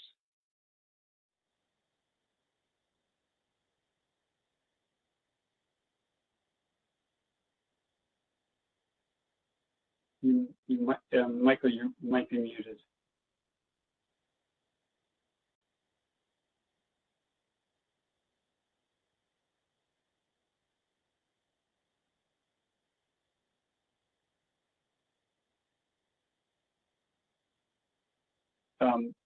Can anyone hear me?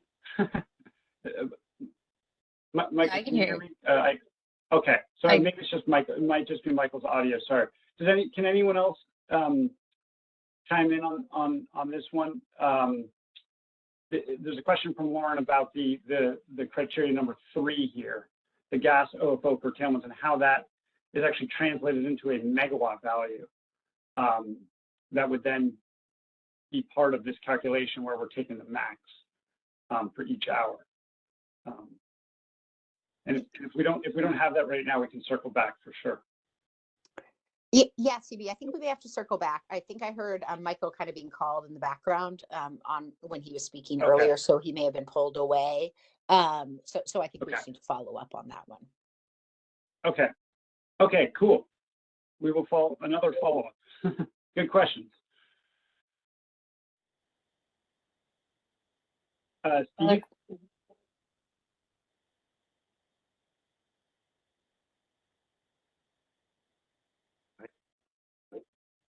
Hi. Yeah, I just wanted to follow up where you say the imbalance reserve up requirement. You're talking about the whole imbalance reserve up requirement for the hour? And Yes. And the rationale there, Steve, yeah, I mean, I think theoretically it would be just the projected shortfall, conceptually is what it would be. But the thing is,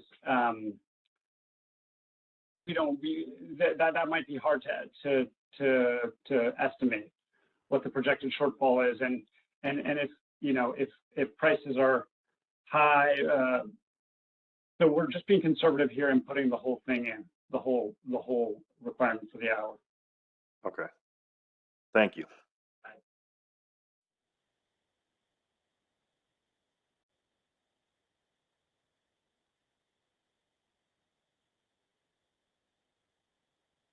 All right. Are there any other Probably need a break, questions? right? Yeah. Yeah, just last call for any questions before we go into a break. All right, not seeing any. So let's go ahead and take a 10 to 15 minute break. Let's come back here at 10:55. All right, thanks everyone. All right, everyone, welcome back from the break. Lauren, we do have your question noted down and we're working to get you an answer. So we will follow up with you offline with a follow-up. So since we are ahead of schedule, I think we're going to go into the allocating RSE failure surcharges and revenues topic and get as far as we can with the presentations up until lunch and then finish up after lunch. So with that, I'm going to turn it back over to CB and he'll kick us off. Perfect. Okay, thank you, Isabella. Yeah, so our next topic here is how to allocate RSE failure surcharges and revenues. And the immediate focus here is to come up with an interim solution, as you all know, that is ready for day one of EDAM. But we're also going to talk as well about some long-term ideas. And so really appreciate all of you for spending the time to think through your perspectives and to being willing to present them here. Okay, so first, just a little bit of background. You've seen this slide before, but this is basically just a quick reminder that as a BAA, if you fail the RSE, you're exposed to surcharges. There are three types of surcharges: on-peak, off-peak, and downward surcharges. And then there are corresponding revenues as well from other BAAs that fail potentially. And if you fail in the upward direction, the failure multiplier, there's a failure multiplier that is incorporated into the calculation for the upward failures. And that failure multiplier we refer to as a tier 1, tier 2, tier 3. And so for tier 1 failures, the multiplier is 0. For tier 2 failures, the multiplier is 1.25. And then tier 3, the failure multiplier is 2. And again, those tiers are dependent on the magnitude of your upward failure quantity relative to your upward imbalance reserve requirement. Okay, so that's just all background. Hopefully that makes sense. We'll go to the next slide. Okay, I'm not going to walk through these, but I just wanted to put these out here because I'm not around. This is like 11 years ago, but there was a stakeholder initiative that ultimately produced a very nice list of guiding principles for cost allocation. Some of you on the phone may be familiar with this more than I am. But so we just wanted to put this out here because there's some really good points, and we should think about this, especially over the next number of months as we're working through cost allocation solutions. Okay. That's really just for reference for you. So if we can go to the next slide. All right. This slide here, again, is a recycled slide that basically reminds everyone what the ISO proposed in its May straw proposal, which is a pretty straightforward metered, pro rata meter demand solution, both for the surcharges and for the revenues. And the justifications, just as we said back in May, the justifications were that we're expecting a significant portion of EDAM benefits to accrue to load, so it is reasonable to some extent for meter demand to take on this initial exposure to surcharges and revenues until a long-term solution can be designed and implemented. However, we have also heard from all of you that concerns, and so the point of today is to let's look at other ideas. And so, yeah, that's what we want. We would like to hear from all of you if we can come up with other ideas that can be implemented for day one of EDAM, but that are more based on cost causation, that is great. So let's talk about those. And I think first up we have, don't we have John? I think we have John, right, from Edison? Or who's up first? Sorry, on the next slide. Yes, we have John from SCE.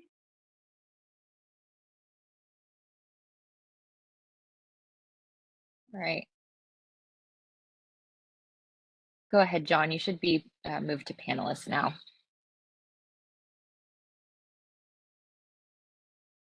You guys hear me? Yes. Great. Thank you. Hi, everyone. My name is John Dieppe. I'm senior advisor here at Southern California Edison, working in regulatory affairs and strategy team. Today, I'm going to be talking about the EDAM surcharges and revenue allocation. So first off, I wanted to state that SE is supportive of CAISO's proposal for an interim solution and to subsequently explore a long-term solution. So SE understands that developing accurate calculations could be difficult, but not impossible, and the obstacles to achieve this are due to time and resources. So SE agrees with CAISO's proposed track A and B timelines. B, given that giving CAISO a little bit more time to come up with a longer term solution. So we encourage CAISO to continue to hold further discussions with stakeholders to develop a more accurate proposal for our track B. However, SE disagrees with moving forward with CAISO's current proposal of allocating surcharges to pro rata on meter demand, simply because we feel that it does not follow cost causation principles. Basically, a few bad acting LSCs who don't bring enough supply to the table could cause the CAISO BA to fail, leaving other load serving entities to bear the costs. We also feel that the lack of emphasis of the importance of forward procurement will also cause a burden when the CAISO BA fails the RRC. Basically, with the current proposal that CAISO proposes, there's no accountability for the failures. Next page, please. So what do we propose for track A, EDAM go live? We propose that CAISO should have a RC failure surcharge and revenues allocation that, one, is easy to implement, and does not, and we feel that it doesn't have to be perfect from day one, but should adequately follow cost causation principles when allocating revenues and surcharges to load serving entities. We also feel that a proposal should encourage LSCs to be adequately supplied for passing the RC and sharing the revenue benefits, while also enforcing charges to those bad actors that cause the RC failures. So for our RC failure surcharge, what we are proposing is a two-tiered approach. The first tier is surcharges get allocated to LSCs that were deficient in the monthly RA showing, up to the RC failure deficiency megawatt amount. And this is adjusted for any CAISO CPM backstops. The tier 2 would be the remaining RC failure amount gets allocated to all LCs, including those subject to tier 1 on a pro rata basis to meter demand plus RC exports. So tier 2 is kind of similar to what CAISO's proposed, and this is allocated to everyone that has met for the remaining amount of RC failure amount. So with regards to the revenue allocations, we believe that it should be very simple, and it should be allocated to all LLCs on a pro rata basis to meter demand. The reason why there's a difference between our RC failure surcharge and the RC revenues portion is that we believe revenue is created, in this instance, revenue is created from non-performance in the other BAs, so there's no causation linkage to the LSC RA performance showing. And then there's also, given a lack of causation, we feel that the revenues should just be pro rata to meter demand. Next slide, please. So the next 3 slides, I'm going to provide some examples on how our proposal works. And this is strictly for the surcharges and not for the revenue. So, so in this example, example 1, the example is basically how the surcharges would be enforced for a mix of RA compliant and non-RA compliant LSCs. So let's just pretend CAISO failed the RC by 100 megawatts. LSC 1 was RA sufficient, LSC 2 was RA insufficient by 40 megawatts, and LSC 3 was RA sufficient. So how does this get charged? Tier 1 would go to, the surcharges would go to LSC 2 at 40 megawatts. So that surcharge would be allocated to LSC 2. And then the remainder, the 60 remaining megawatts surcharge would be allocated to LSC 1, 2, and 3 based off of the pro rata formula based on meter demand plus RC exports. Next slide, please. In this example, example 2, the surcharges, how are the surcharges going to be enforced when all LLCs are RA compliant? So again, we use the same example, 100 megawatts that the CAISO BA failed the RC by. LSC 1, 2, and 3 are all RA sufficient. So how are the charges going to be allocated? Tier 1, since no one was, since everyone was compliant, there will be no, Tier 1, no one would get assessed the charge. In Tier 2, 100 megawatts of surcharge would be allocated to the 3 LSCs mentioned. Next slide, please. And the last example here is how the failure surcharges would be enforced when all LSCs are not RA compliant. So again, we're going to use the 100 megawatts that the CAISO has failed by. LSC 1 was insufficient by 40 megawatts. LSC 2 was insufficient by 50. LSC 3 was insufficient by 20. And so how are the surcharges going to be allocated? So there was a total RE deficiency of 110 megawatts.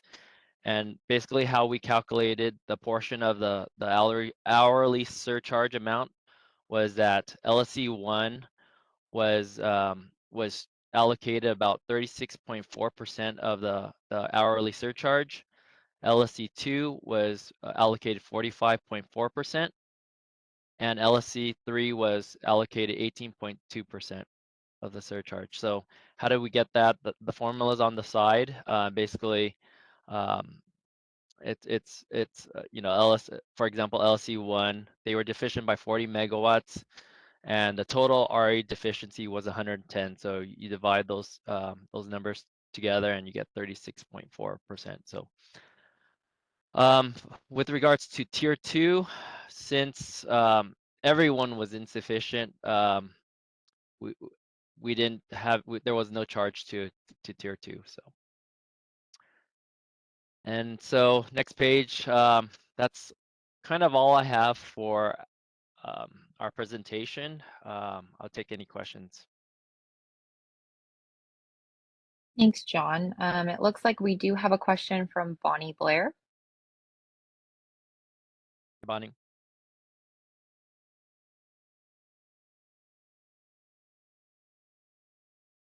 3. It's the one where the description of the proposal is kind of in text form, just before the examples start. There. Okay. I have a question about in your description of tier 1, which is the middle set of text. I want to be sure I understand. It says the surcharge gets allocated to LSCs that were deficient in the monthly RA showing up to the RSE failure deficiency amount, or is it the RA deficiency amount? Your examples suggest that it's the RA deficiency amount. But So if there's something I'm not understanding, I'd like, to figure that out. no, it's the RSE failure deficiency amount. So for example, let's just use the example from the next slide. If you could Okay. move- Yep. Can someone go to slide 4, please? So what I mean by tier 1 is that let's just pretend CAISO failed the RSE by 100 megawatts. Right. And so what we would do is we would look at for tier 1, who was insufficient with the RA showings. In this example, LSE2 was deficient by 40 megawatts. Right. So the tier 1, the first 40 megawatts would go to LSE2, right? Right. So they would only get charged the 40 megawatts for tier 1, and then the remaining, since everyone was sufficient in the RA showing, the remaining 60 megawatts gets allocated to everyone, pro rata based on meter demand plus RC exports. So that's the message that we had in slide 3 that we're trying to convey. So, okay.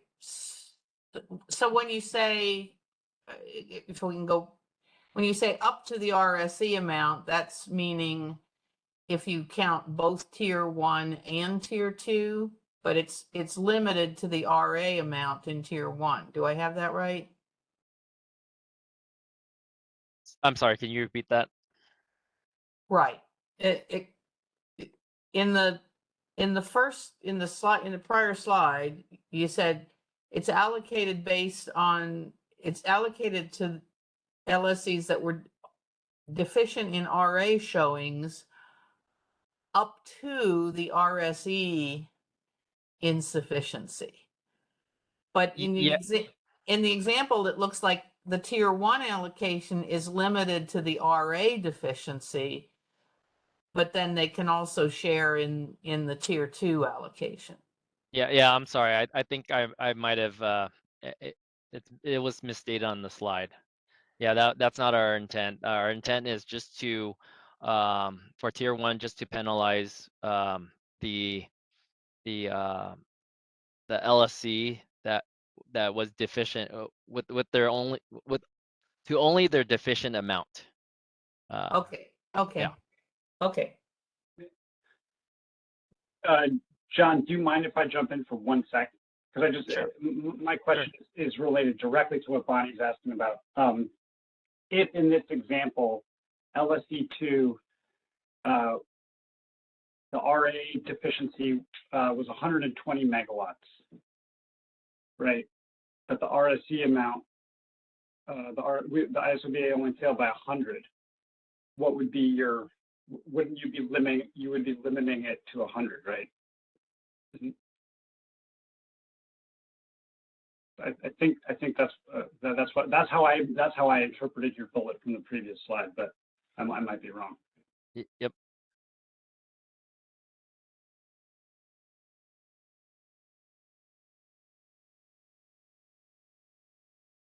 It seems like what you'd want to say would be up to the lesser of. In tier 1, the allocation would be up to the lesser of the RA deficiency or the RSE insufficiency. Yeah, yeah, yep. That's I mean, that's another way to put it as well.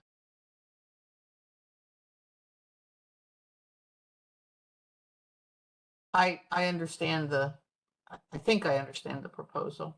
Yeah, I mean, I knew, I mean, we knew that there might be some questions and maybe some misinterpretations, which is why we provided these subsequent examples, just so that we're all on the same page.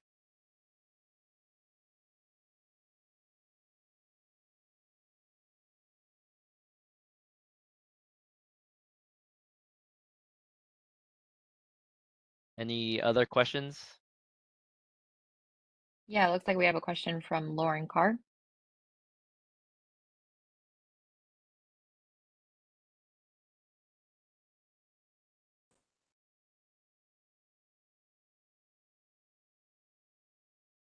CA.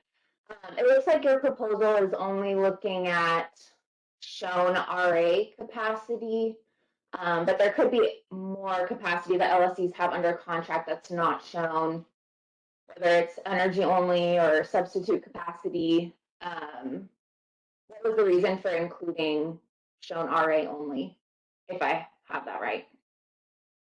You have it right. So the reason being is because, again, there's a limitation, right? So Kaisel mentioned in the beginning of this initiative that there's a limitation on time and resources, and so from day one, they asked, what is a reasonable implementation that that you could come up with that is better than allocating it a pro rata to meter demand, and this is, and what SCE thought of was using the RA showing.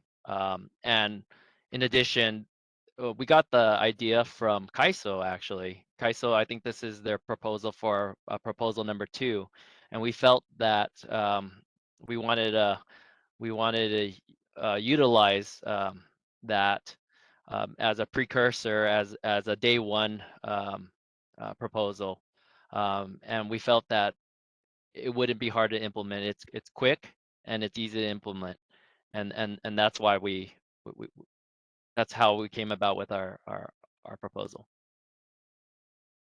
Okay, yeah, thanks for that explanation, and for the proposals and putting forward the example.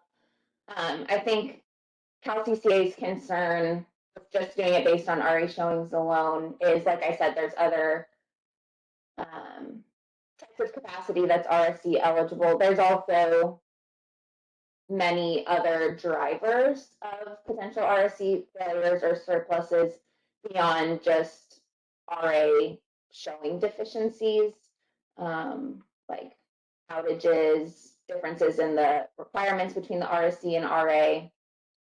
And so we support looking at approaches that get closer to cost causation, but we feel for the interim solution that it's going to take some more time to consider if and how to do that. So just from CalCCA's perspective, we support using a metered demand approach instead of something that just looks at one of the causes of RSC failure, which may be an RA deficiency, just because it's easier to identify than some of the other causes for deficiency. Yeah, thank you. Yeah, we again, yeah, we support looking at the most accurate way. We know that long term, this is a long-term initiative and not a short-term initiative. So our proposal is really looking at the short term, and really trying to help identify, and it might not be the most accurate, but it's trying to help identify who was the cause of that failure. And I know that this could be a really debatable topic, but we use RA as the precursor. So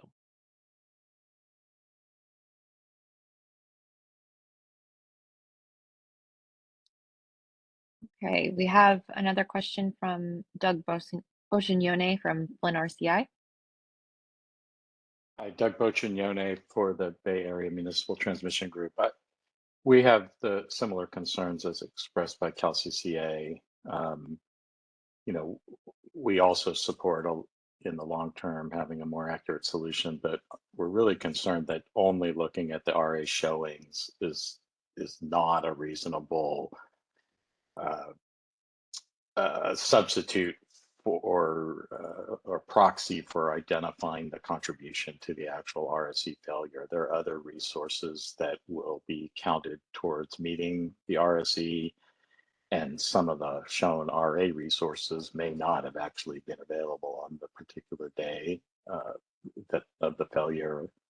So we just think that it makes more sense to stick with the allocation to meter demand and RSE exports until the longer term solution that's more accurate, that takes into consideration all the resources that are actually used to pass the test or fail the test, and also consider the loads that are part of the test, which isn't part of this proposal.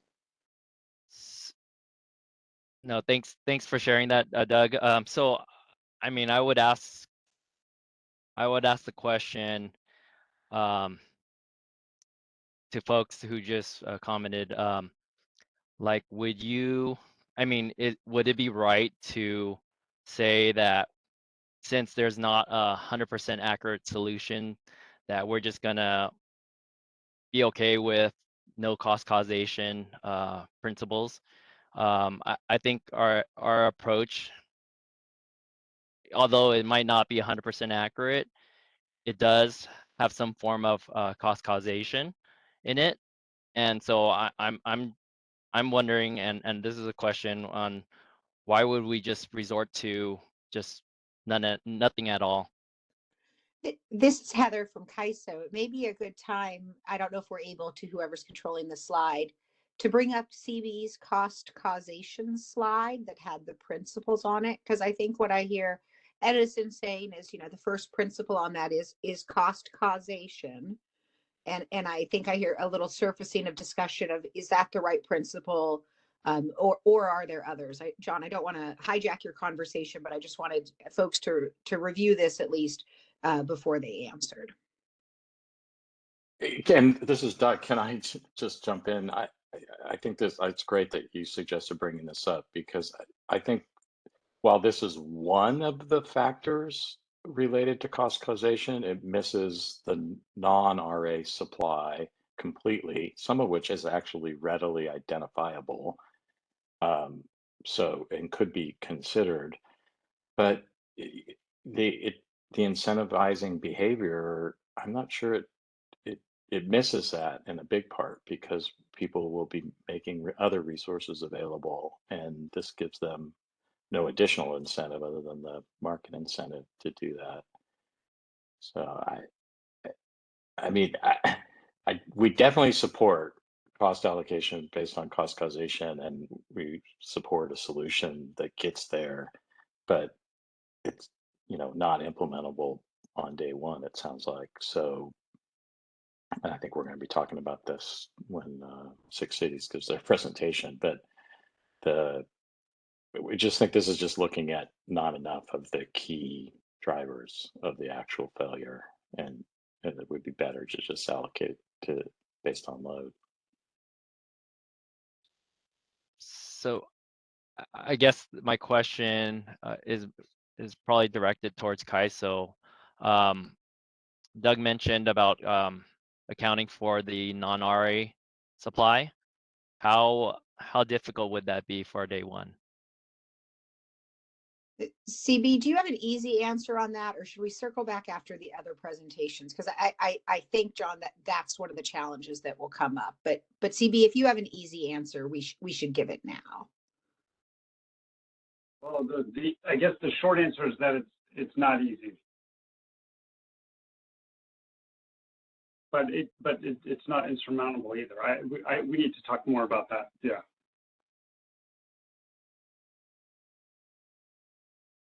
And we should probably flip back to John's presentation so that he has his slides to facilitate any questions.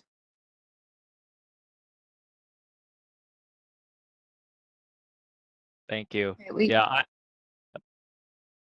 Go ahead, John. no, I mentioned I'm done with my presentation. If there are any further questions, I'll be happy to answer. Yeah, we do have 4 questions in the queue. So let's go to Kyle Novice.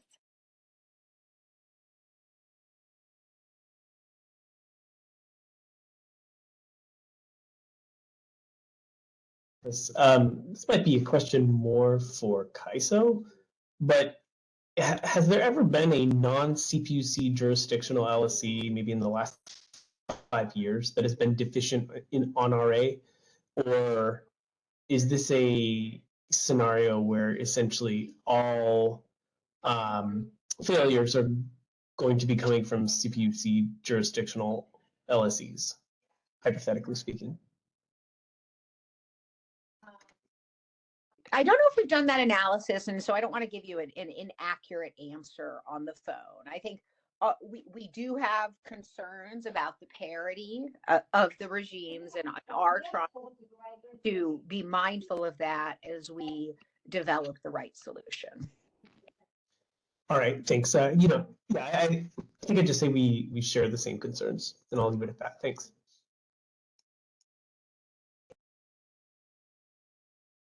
Okay, let's go to Bonnie Blair.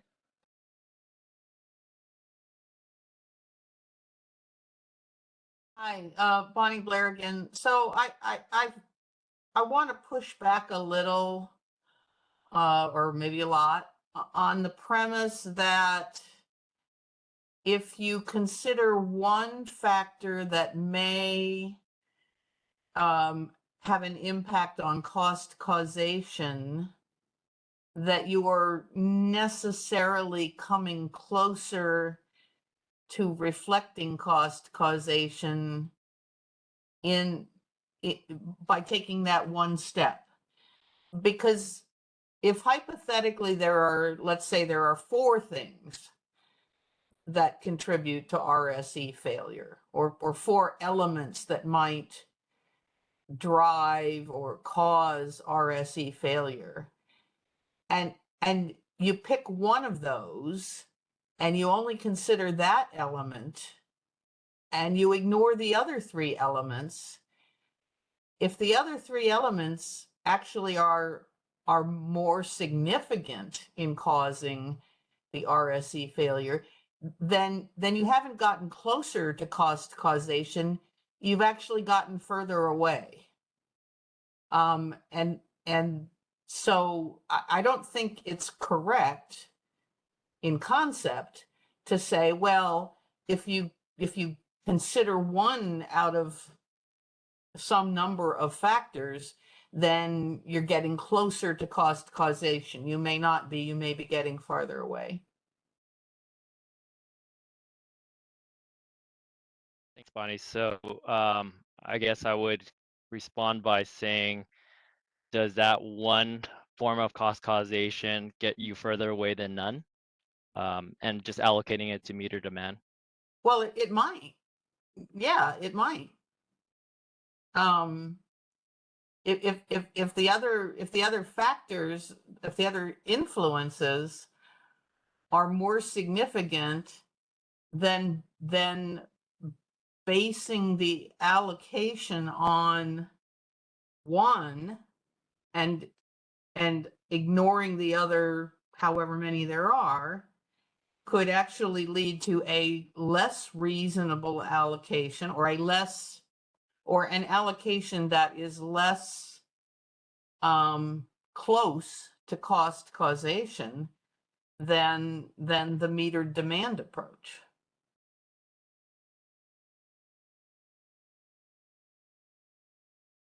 Now, in other words, it's really, you can make the problem worse by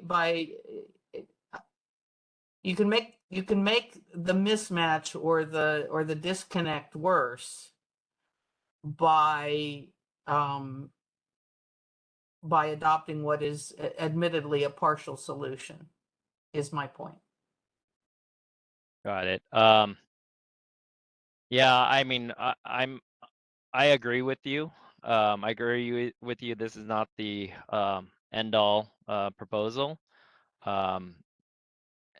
Again, it's just a matter of how implementable it is for a EDAM day one. And this is our form of figuring out who could possibly be the person, the LSC that caused the failure. But anyways, definitely hear what you're trying to convey.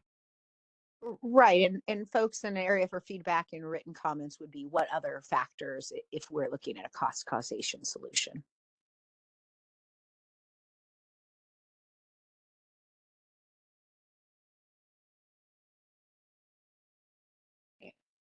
Looks like we have 3 more questions. Let's go to Todd Ryan.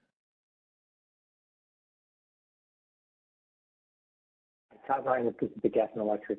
Yeah, I mean, I wanted to follow up with this. It seems like a major concern from some of our colleagues is this idea that there are forward contracted resources that may not show up on an RA plan for whatever reason, and that those are still forward contracted resources that are likely to contribute towards meeting the resource efficiency evaluation of the day and time frame. And so to the extent that it's possible that we can submit an augmented or enhanced month ahead showing with an addendum of additional resources, that would, you know, we have to figure out what criteria those would have to meet in order to be on that list. You know, is something like that, like a addendum to that filing, is that something that CAISO would consider feasible for day one to kind of address that gap?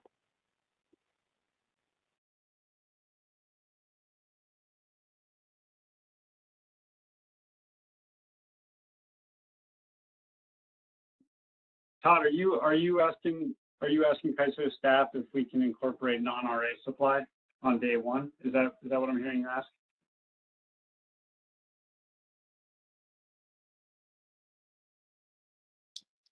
Silas, can we unmute Todd's line again?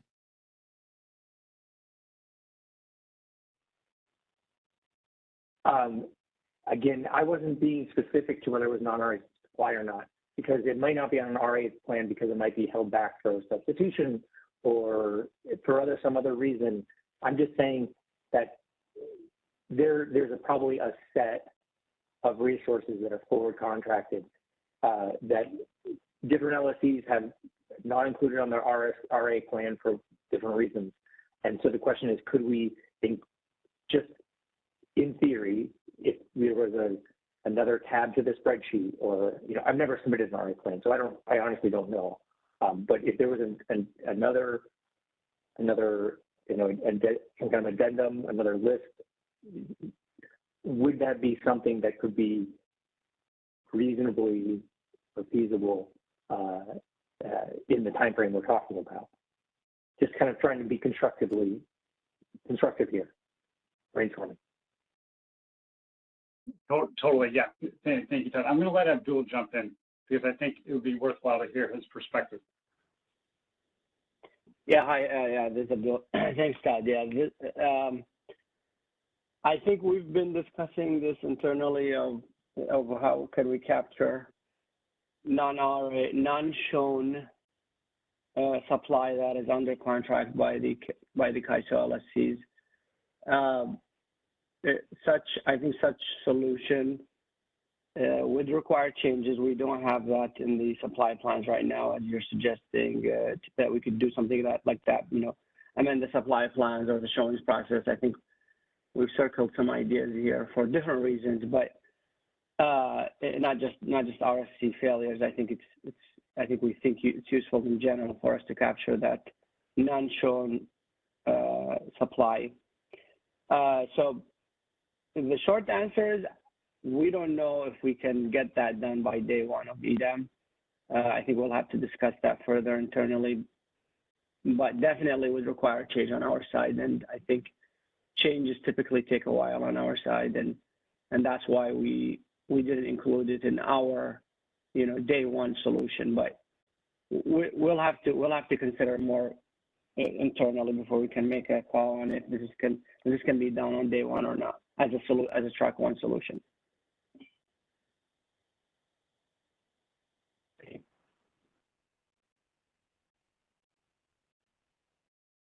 Okay, let's go to Callie Wells. Hi, it's Callie Wells with WPTF. I actually had a clarifying question on this example for John on slide 4, but first, I'll just throw out there that I think I really appreciate the conversations that's been going on in terms of cost causation.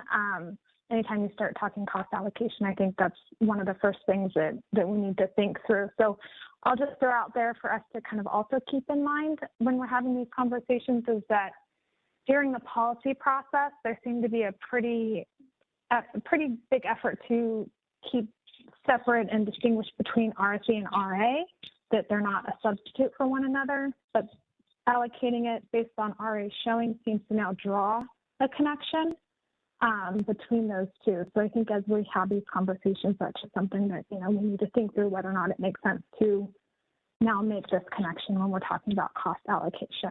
But John, for this example that you have up here on slide 4, I had a question just to make sure I understand how this would work. So if LSC1 was also insufficient, let's say by 50 megawatts, would you then allocate 40 megawatts to LSC2 and 50 megawatts to LSC1 because it's below the total 100, and then the extra 10 would go to tier 2? Yep, that's how the calculation would work. Okay, so then what if LSC1 was insufficient by 70 megawatts?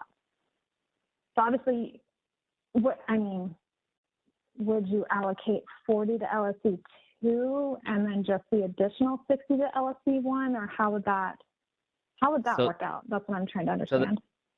Yep. So the calculation would be example 3. So it kind of be the same as if you could go to number 3, we would figure out what the insufficiency amount is in total, and then we would get the percentage of what that insufficiency was for that LSC. Okay, and then still nothing to tier 2. Okay, thank you. I must have missed that example. So I appreciate that. All right, no thanks. problem. All right, Steve Keen.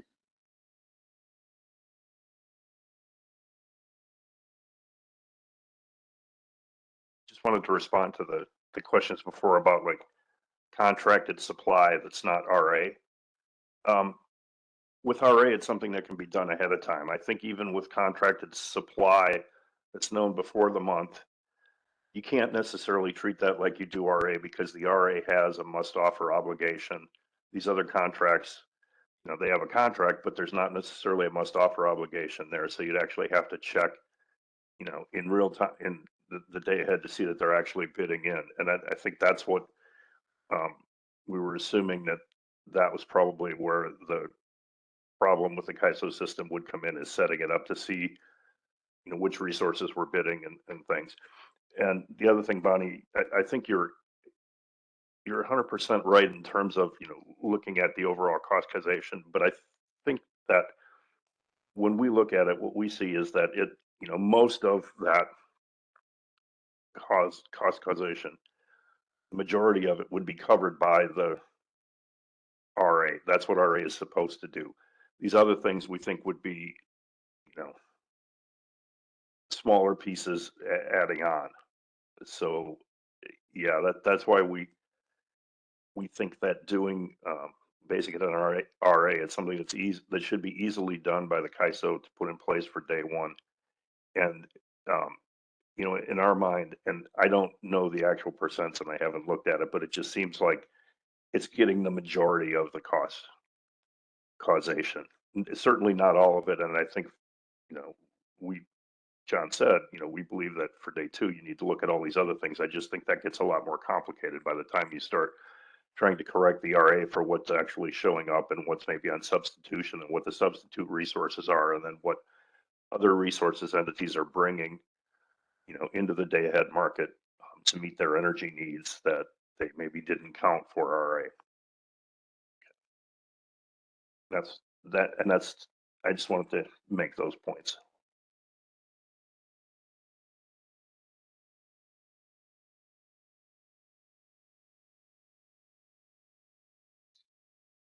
Okay, we have another question from Kyle Novice.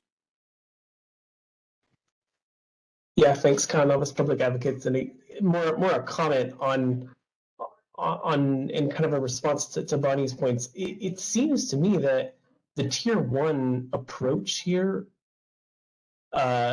pretty appropriately targets the cost allocation, because it's capping the penalty or the penalty amount at the RA deficiency, and that's capacity that was the obligations or the LSC's obligation to provide initially.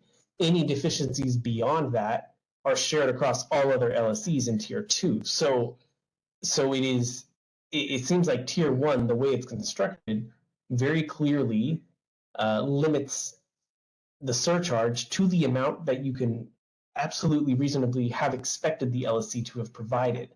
And then it seems rather generous then to plaster all the other remaining deficiencies across the other LSCs. I do think that the tier 1 surcharge does risk doubling RA penalties, and so that's another issue that would need to be worked through, but it seems like the way that tier 1 is capped is actually quite reasonable.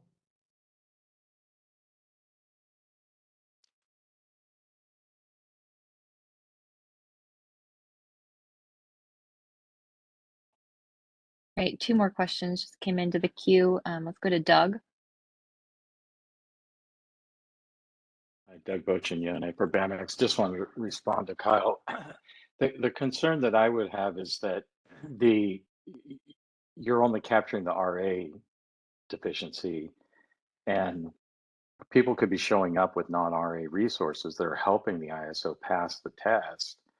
And meanwhile, you're ignoring, significant ambient D rates, let's say, of RA resources that are really the drivers. And so that entity that, failed on, had a deficiency in the RA showing, but then made it up with a non-RA resource that actually was bid in and counting towards passing the resource sufficiency test is going to get an inappropriate allocation or disproportionate allocation of a failure. I think it's a very real concern, and not just a theoretical one.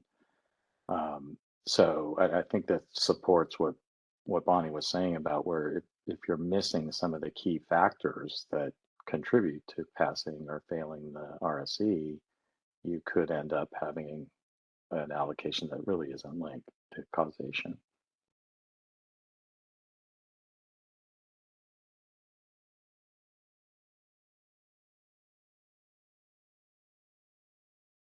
Okay, let's go to Alan Meck.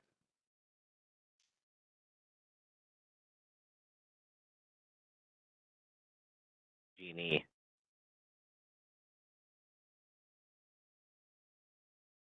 Can you guys hear me? Yes, we can hear you. Okay. My computer was saying that you couldn't, so that's cool. Thanks, Windows. Anyways, technology's great. Alan Meck, SDG&E. This might just be a technical or semantics question, but do publicly owned utilities submit RA showings? It's my understanding that the POUs are not subject to CPCRA.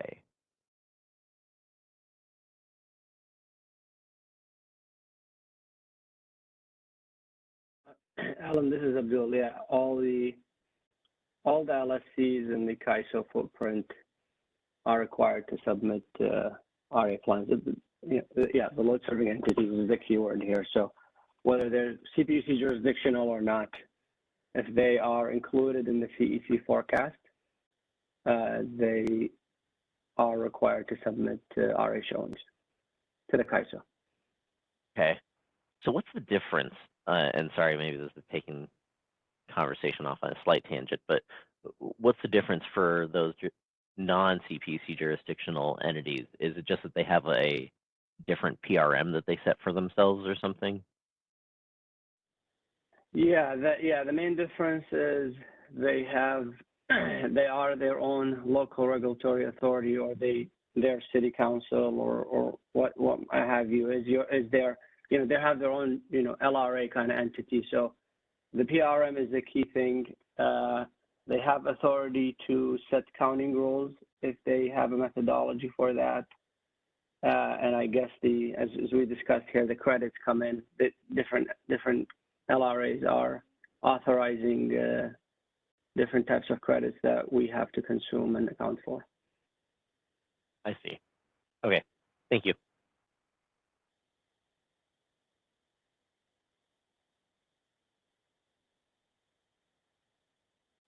Okay. James, I see that you have your hand up. Do you have a question? Yeah, and it's probably one of the easier questions in the session here. But in the tier 2, you say meter demand plus RSE exports. Can you describe what is an RSE export, how we would determine it? Yeah, so it's any exports that were listed on the RSE. We would count it towards, we would include it as if it was meter demand. And so those that have those RSE exports would be allocated a larger portion of the cost.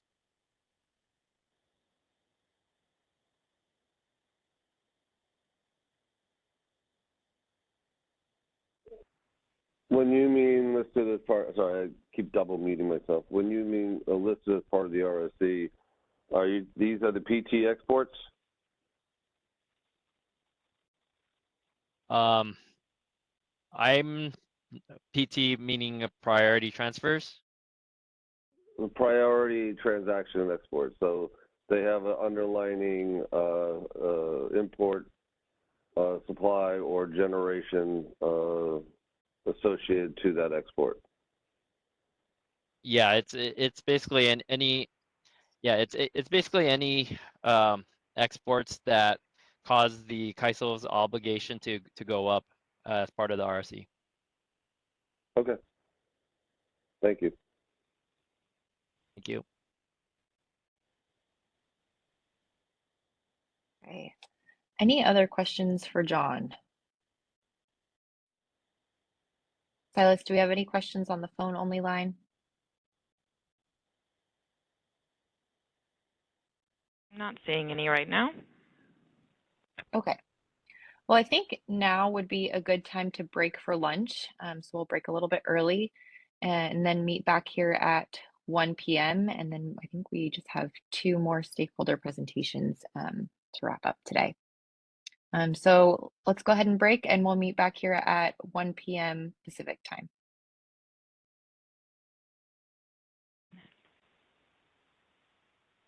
Good afternoon, everyone, and welcome back from lunch.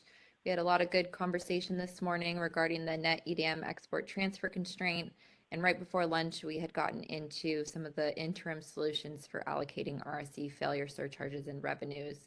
So we heard a presentation from John Diep from SCE. And now we are going to turn it over to Alan Meck from SDG&E for SDG&E's potential interim solution. So Alan, let me pull up your slide deck, and I'll turn things over to you. Okay, welcome back, everybody. Please let me know. I switched microphones, so if you have trouble hearing me, let me know. Apologies to anyone who's tuning in who was hoping to see pictures of my cat. Yet again, my cat did not make it into this slide deck, I'm sorry to say. So if you want to drop off now, I understand. Please go to the next slide. There we go. So I think it's really important when we talk about the RSE failure surcharges to always try to keep in mind first principles.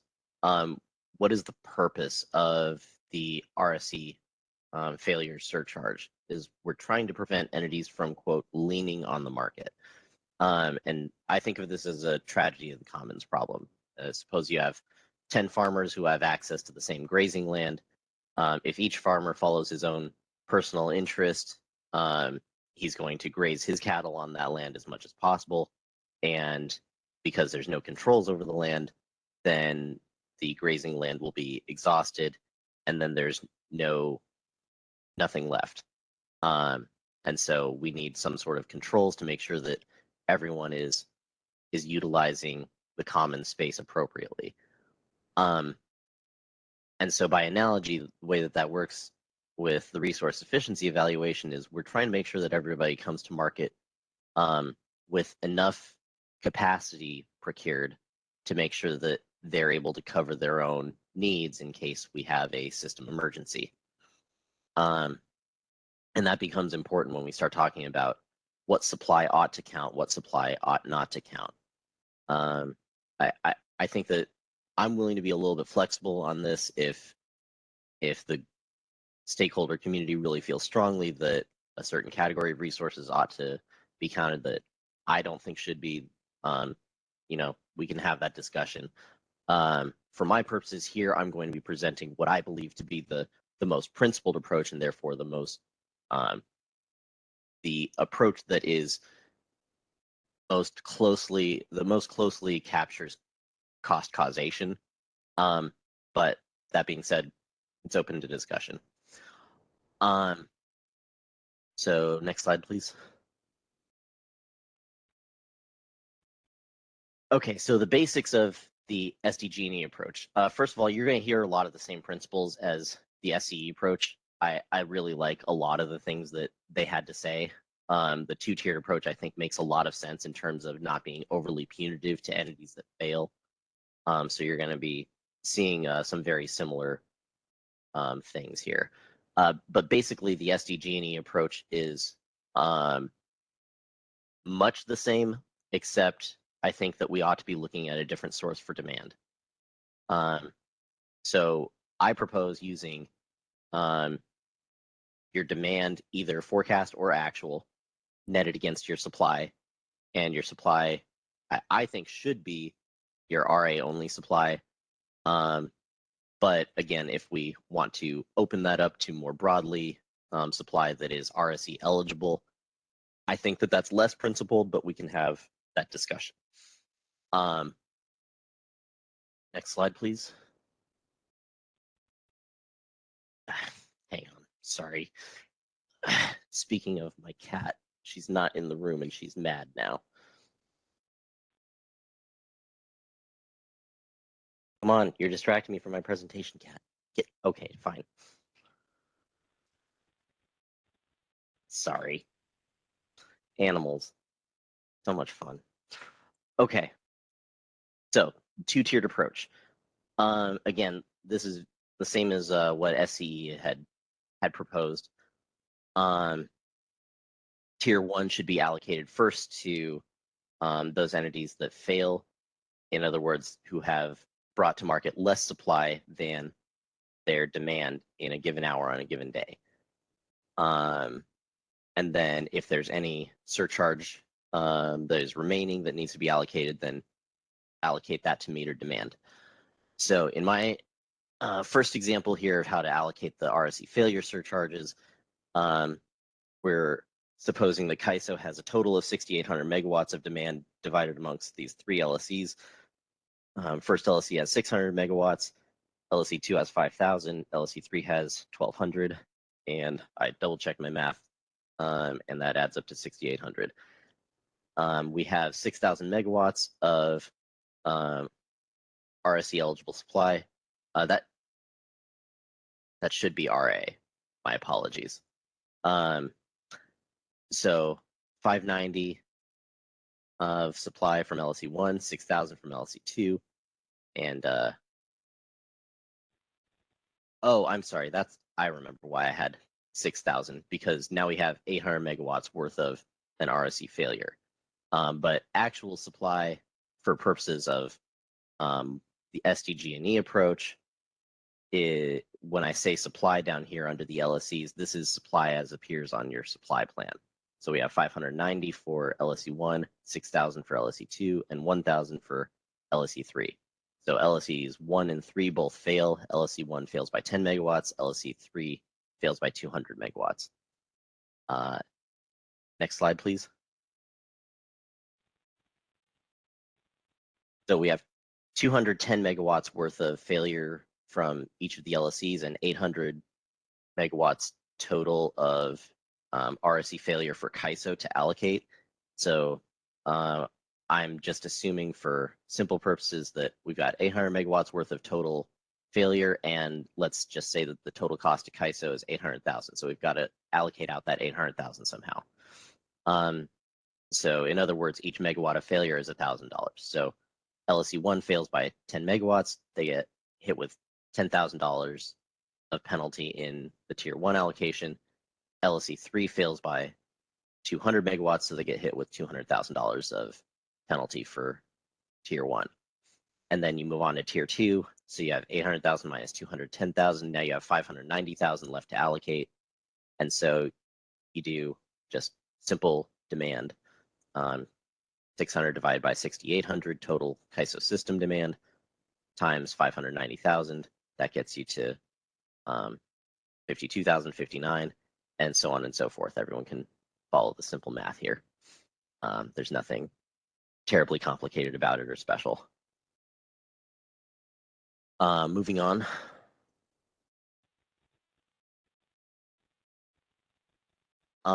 Scenario 2, we believe that this same approach can be applied and should be applied to how to allocate revenues as well.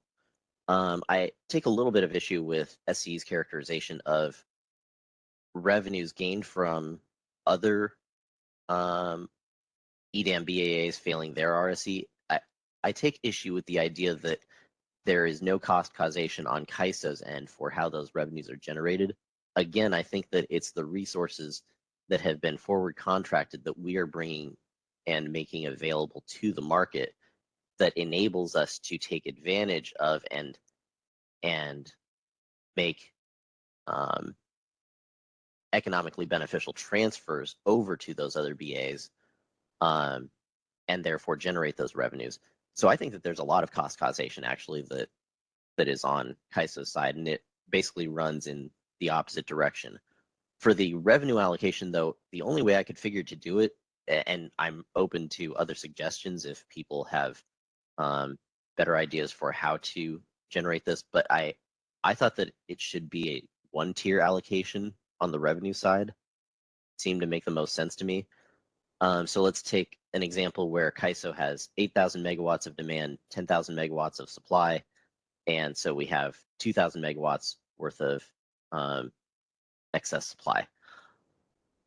And so let's say that LSE1 is still failing for some reason.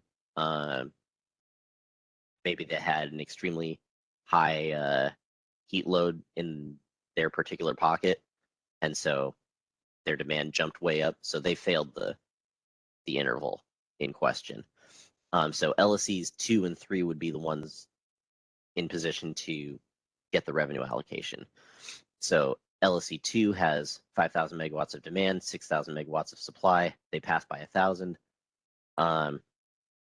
LSE3 has 2,500 megawatts of demand and 3,510 megawatts worth of supply. And therefore they pass by 1,010 megawatts. So in this situation, from the way that the best I could tell, the best way to do this is you have to add up the total amount of passing extra supply from the LSEs that passed. So that would be 1,000 from LSE2 and 1,010 from LSE3. And so you actually have 2,010 megawatts that you have to allocate out, not the actual 2,000 from CAISO, because to my mind, otherwise the math doesn't quite work out. So moving on to the next slide, please. So then you take 2,010 megawatts, and let's just say that it's 10,000 megawatt or $10,000 per megawatt is the revenues that come in. I have no idea if these numbers are realistic or not. These are just for example. So LSE1, because they failed, LSE1 is not eligible to earn revenues. LSE2 passed by 1,000 megawatts. They had 1,000 extra. Divide that by 2010 megawatts, multiply it by 2 million, and therefore they get an allocation of $995,000. And then similarly for LSE3, they passed by 1,010 megawatts and divide that by 2010, multiply by $2 million, and you get this number here. And then the total should add up to, oh, there's a mismatch here. I did 2,010,000 revenues up top, and then I multiply it by 2 million down below. That's a error on my part. Sorry.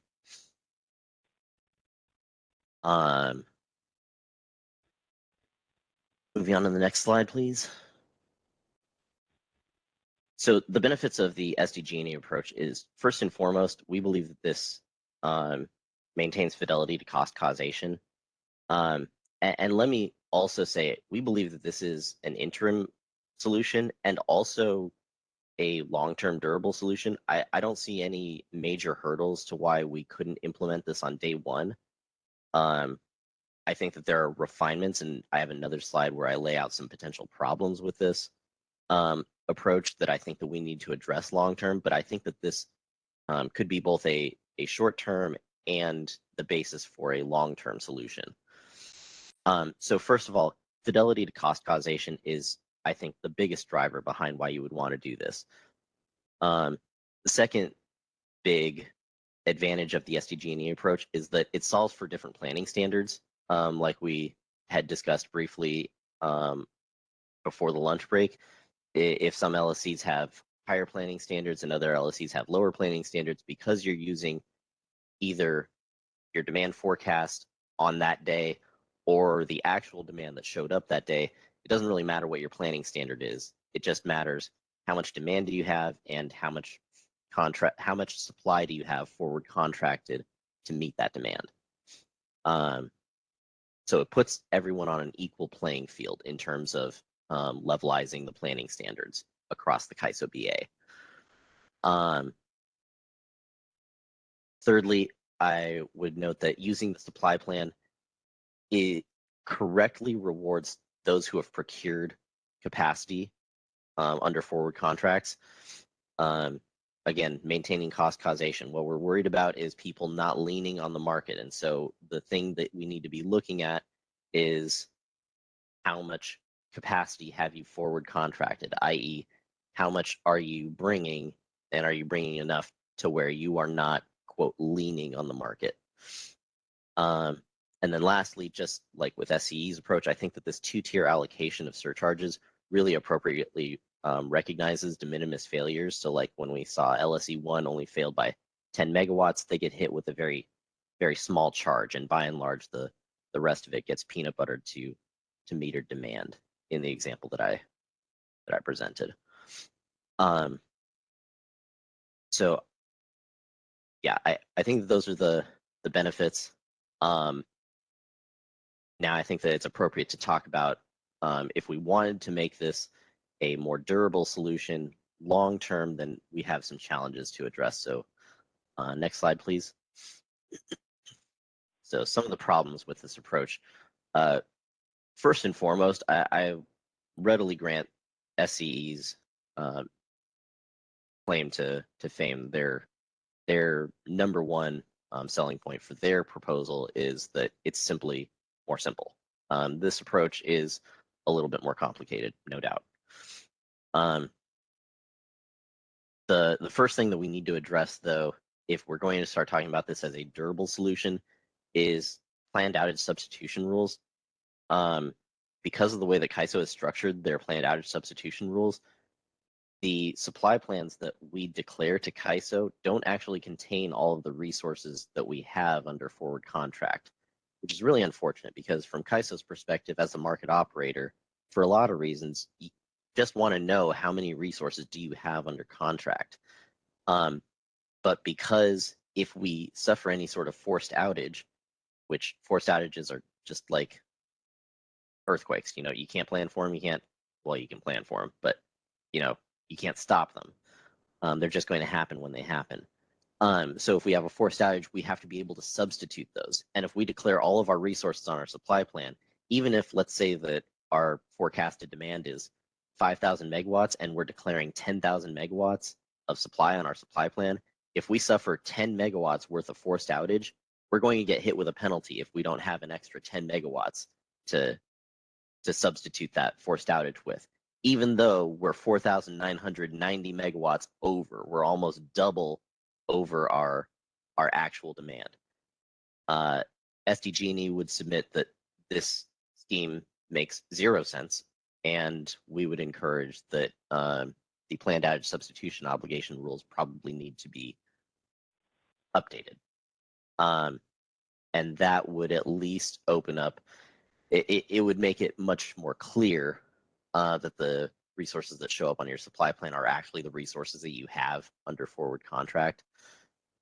In the interim, if we wanted to do this as an interim solution, because of the POSO rules, maybe we'd have to make a separate showing, actually showing CAISO all of the resources that we have under forward contract, kind of like what Todd talked about. Like if we, I don't know, just add an extra tab to the Excel spreadsheet or whatever to say to CAISO, hey, here's how much we actually have. So go ahead and use this for RSE purposes. But the POSO rules are something that I think that we probably need to talk about if we're going to adopt this as a long-term solution. The next thing that I think that we need to acknowledge is problematic is the maximum import capability rules. Entities need MIC allocation in order to be able to claim RA imports, in order to claim RA credit for import power that they have firm contracts for. And just put simply, there are some LSCs that have firm power contracts and cannot get MIC allocation. Meanwhile, there are other LSCs that have no firm power contracts and they have unused MIC allocation. You know, there's MIC allocation that is sitting out there not being used by some LSCs and other LSCs who very much would like to use it if they could get access to it. And to me, it's that right there just makes it clear as day. The MIC allocation process really needs an update. And I think that there are some entities out there that really might have a problem with the SDG&E approach, specifically because of this right here. And so I would really strongly urge CAISO, especially if we're talking about doing this as a durable long-term solution, CAISO needs to really be open to enhancing and updating the MIC process.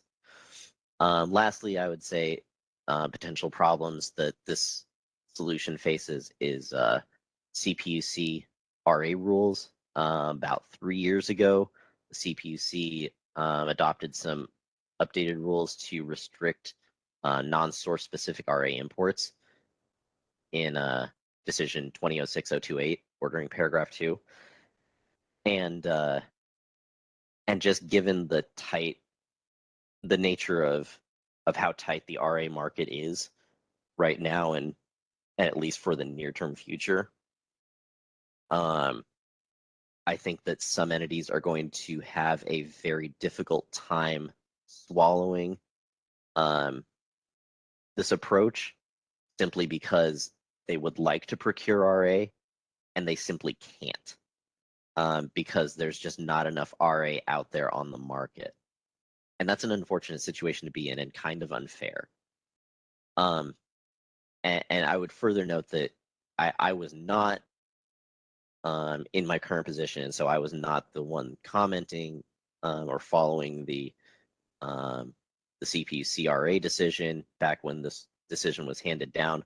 But I will note that in just reviewing the record, it seems like the CPUC made a decision based on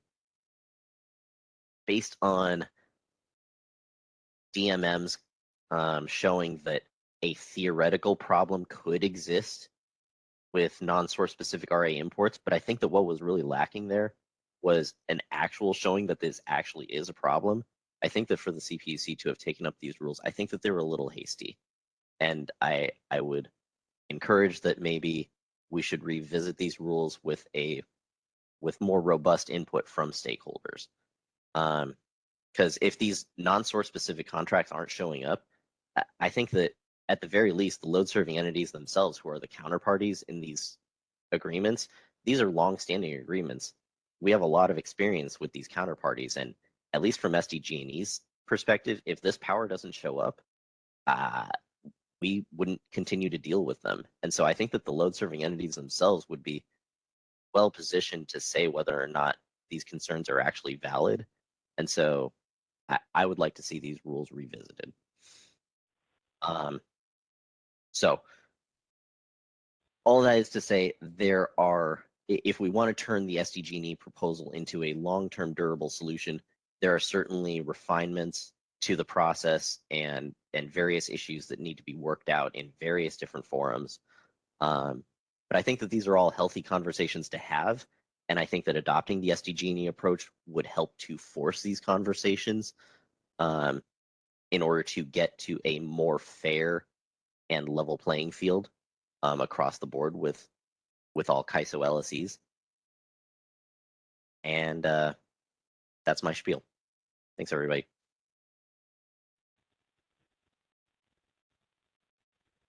Thanks, Alan. And it looks like we have a question from Jonathan Glasgow from PSE. Could we go back to the first scenario? I had a question on that. So in scenario 1, LSE 2 passed and got sort of pancaked or peanut buttered with that $433,000 charge, but they also had 1,000 megawatts available of RSE. So would they also get revenue because they had an extra 1,000 megawatts there? So they would sort of net out. No, so the revenues that come in are for when we have a situation where CAISO is resource flush, but other LSEs, let's say that, just for example, PacifiCorp is in EDAM, and let's say that PacifiCorp fails by 200 megawatts or something. And so PacifiCorp ends up being on the losing end of this sort of thing where they have to pay a surcharge to the CAISO market. And CAISO is the only other counterparty in this situation of a CAISO PacifiCorp EDAM. And so CAISO is the one that ends up supplying them with the extra needed capacity. And so CAISO would get, let's say that it's, I don't know, $200,000 worth of revenues that PacifiCorp had to pay. And so CAISO is the one who now has to allocate that $200,000. But so it's a completely different scenario. If you fail the RSE, then you have to figure out how to allocate the surcharges. Whereas if you pass the RSE and someone else failed, then you have revenues coming in and we have to figure out how to allocate the revenues. But so in this scenario, it's CAISO versus all the other EDAM entities, right? Yes. Okay. All right. Thank you. All right, we have another question from Meg McNull. This is Meg McNull with Thompson Coburn for Six Cities. Can you hear me okay? Yep. Okay. Hey, Alan. We might want to go back to your initial slide where you talked about the tragedy of the commons and the incentives that LSEs have to engage in RSE. And I wanted to circle back to part of the conversation that we had earlier this afternoon when John was talking about his proposal and how it ties to cost causation. And one of the things that has struck me about both the Edison and San Diego options is that it seems to presume that LSEs have incentives to lean, and that the only driver in RA under procurement is just sort of this desire to minimize costs. And my concern is that that sort of premise that underlies both of these proposals presumes that we have a perfectly functioning RA capacity market that's liquid and has available supply for LSEs to procure. And I'm concerned that that sort of overly simplistic assumption doesn't reflect the reality that at least some small LSEs are facing in terms of trying to secure additional RA supply. And so I think that if we're adopting one of these proposals that's based on what RA capacity you're bringing to the market, you're sort of putting on individual LSEs some of the broader problems with not being able to procure RA capacity that isn't available for purchase. I don't know if you have any thoughts on that. I have two thoughts. Because I hear you saying two slightly different things in this question. First is that your comment about it seems like we're presuming the only driver behind procurement is cost minimizing, where that's probably not the case because we all have obligations to fulfill and regulations to comply with. 100% I agree with you. And this was SDG&E's soapbox issue during so much of the EDAM policy development. I do not believe that there is an actual incentive to lean. Well, I mean, there's an incentive, but I do not believe that leaning is actually a problem. That being said, it was necessary to satisfy the concerns of other entities that we needed to address leaning, and so the RSE was the solution. But I agree with you completely. In my perfect world, there'd be no such thing as the RSE. There'd be no failure surcharges. There'd be no revenues. To me, honestly, first of all, I believe that California is likely going to be a net beneficiary from this because we're resource flush. I think that if you just look at WEIM, we tend to fail the WEIM RSE a lot less than some other entities.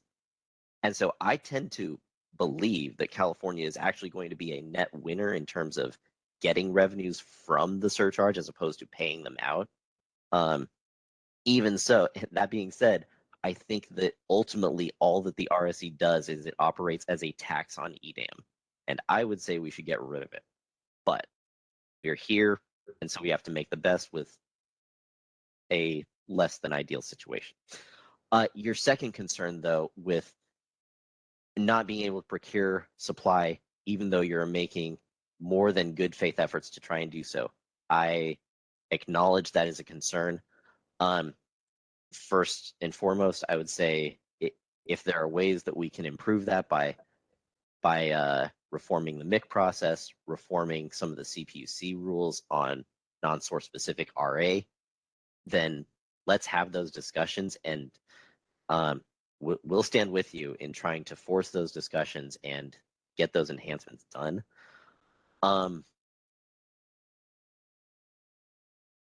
Secondly, I would say if we want to talk about opening it up beyond just the RA that you have under supply, again, SDG&E would say that this is probably the most principled is just using the RA that you have on an RA supply plan, because that's ultimately what you have that you can rely on during stress system conditions. That's like your saving grace is your RA.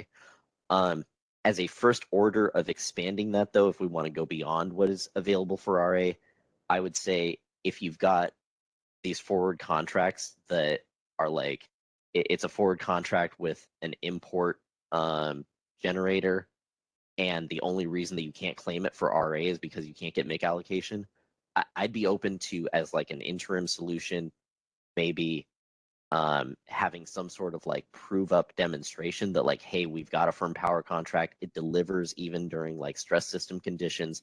The only reason we can't declare it is because we can't get the MIC allocation. Maybe opening up the supply to count to be like RA plus that extra like supply that would count, but for we can't get MIC allocation. I think that there's a discussion to be had there. As the next order of magnitude, if we want to open up the supply discussion further, we could start to consider like energy only resources. That's where I would start to get kind of uncomfortable. I would suggest that that's not the most principled approach, but we can have that discussion. If that's what the broader stakeholder community thinks is appropriate, then I'm not going to stand in the way of what I view to be a well-principled approach in terms of fidelity to cost causation, just because I don't think that we ought to count energy-only resources, if that's how everyone else feels. Thanks, Alan. That's super helpful. And I think some of your ideas for the more durable solution kind of fit with some of what we're going to talk about in Six Cities presentation shortly. Great. Look forward to it. I see Abdul has his hand up. Abdul, do you have some questions? Yeah, thanks, Isabella. This is Abdul Mohammed Ali from CAISO. Thanks, Alan, for this presentation, and especially, illustrating some of the challenges with the proposal. Appreciate that. I have a couple of kind of clarifying questions, hopefully. Can we go to slide 5, please? All right. I think here, Alan, I think you're using the word demand under CAISO, where you say here demand and supply, RSC eligible supply.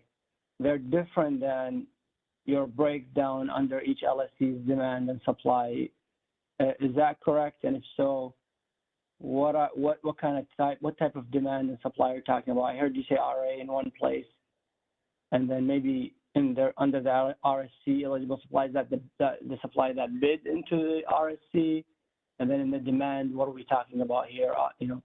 Obligations, RA obligations, or are we talking about the RSC obligation at the CAISO level? Can you kind of explain those a little bit more? Yes, thank you for the question. It is unclear here, and I'll be fully honest. Part of the reason why I'm using shorthand is because of just space considerations. I wanted it to look pretty, but you're right, it's unclear. So let me try and make it as clear as I can. For demand, I'm using demand up above for CAISO, the same as I'm using demand down below.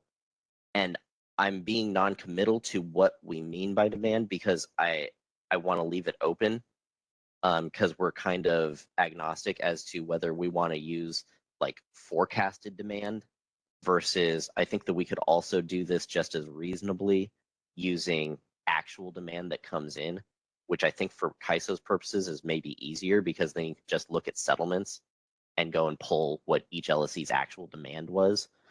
And so for CAISO as a whole, we had 6,800 megawatts of demand. Again, that could be forecasted or actual that came in. And then for each LSC, same thing. Whatever it is that we're using for CAISO, we use the same thing for each of the individual LSCs. For supply, for CAISO, we have to look at the RSC eligible supply because what is going to determine the surcharge that has to be allocated is going to be based on the RSC eligible supply. So in other words, even though, let's say that in this scenario, CAISO actually has, CAISO's LSCs collectively have like 7,000 megawatts of supply that we've declared on our supply plans. But like, let's say that there's an ambient D rate that goes out, like that's going across system wide. And so we end up failing by 800 megawatts as a result. We're still going to have 800 megawatts worth of surcharges that we have to deal with, even though we were, resource sufficient, at least, on our supply plans. We've done the forward procurement, and yet we still have failure surcharges that we have to allocate. And so down below, when I say supply, what I mean is supply that each LSC is declaring on their supply plan. That supply which we have under forward contract. And so under LSC 1, they have 600 megawatts worth of demand that came in, and they only have 590 megawatts contracted on their supply plan, so they fail by 10 megawatts. Does that clear it up? It does clear up better for me. Yeah, thank you, Alan. So basically, kind of to summarize, the supply at the bottom is really the supply plan data. And in your example, when we have thermal D rates that could potentially,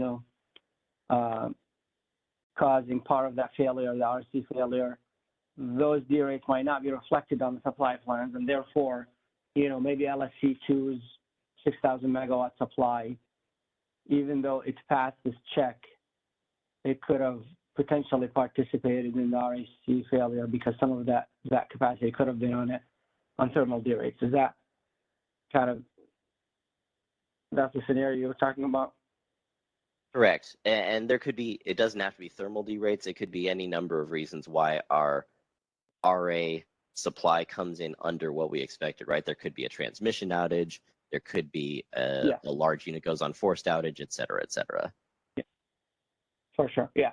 And then, so that's that. But the demand, I think what you're saying is you're not suggesting we look at the RA obligation, meaning the LSC CC forecast plus their PRM.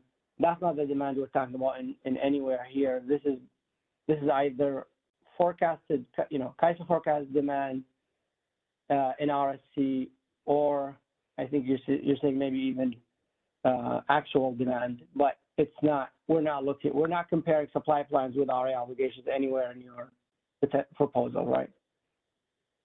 Correct. We're comparing RA supply plan for purposes of supply and matching that up against your demand as measured by either your forecasted demand on the day and the hour, or your actual demand that came in for that hour of that day. Okay, I appreciate the clarification. Just to let you know, one kind of note here, I think we mentioned in the call last call that the breakdown of demand CAISO forecast broken down by LSC. That's not something we can do today, but it would require changes, and I think we tried to discuss a potential option last time on how we can do it, but it's not something readily available, and it's something that we have to figure out how to do if this option is actually what we end up with. So, but just a note. But I appreciate the clarifications, Alan. Thanks. Yeah, good question. Thank you for helping to clarify that.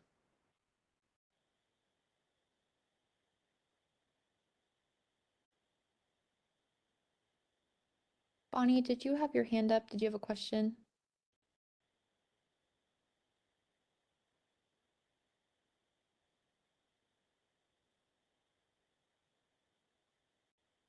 Go ahead, Bonnie. Thanks. I think I have a question. So following up on Ali's question, Alan, and it's Bonnie Blair representing 6 cities. Under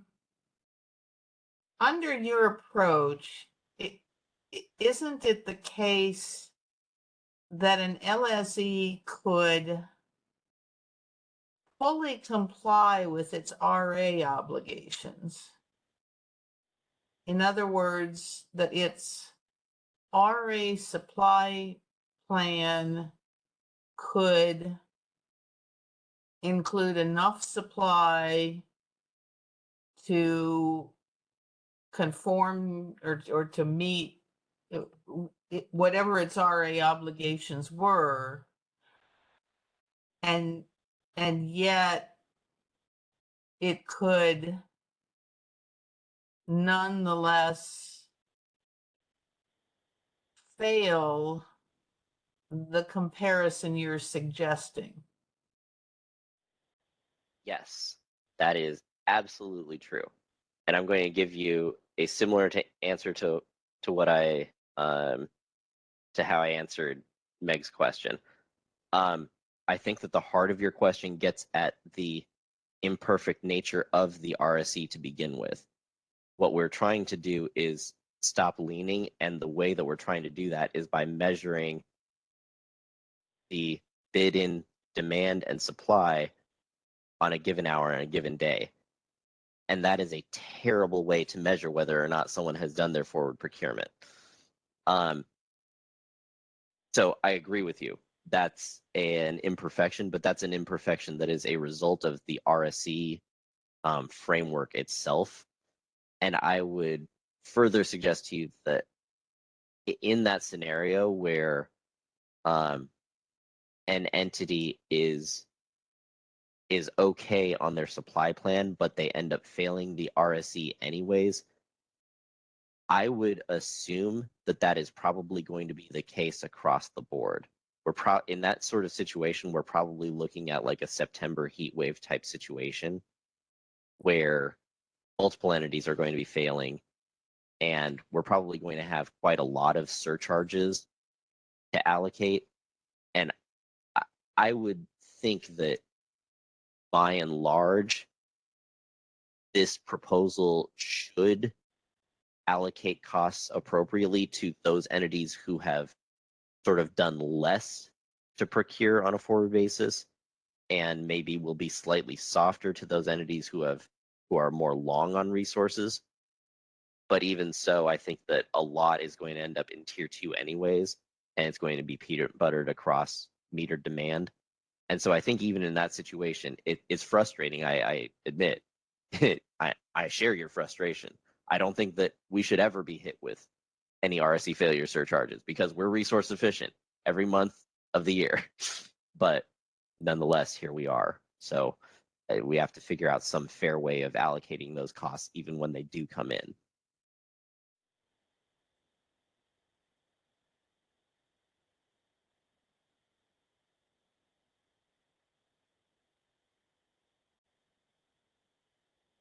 Okay, we have a question from Jonathan Glasgow.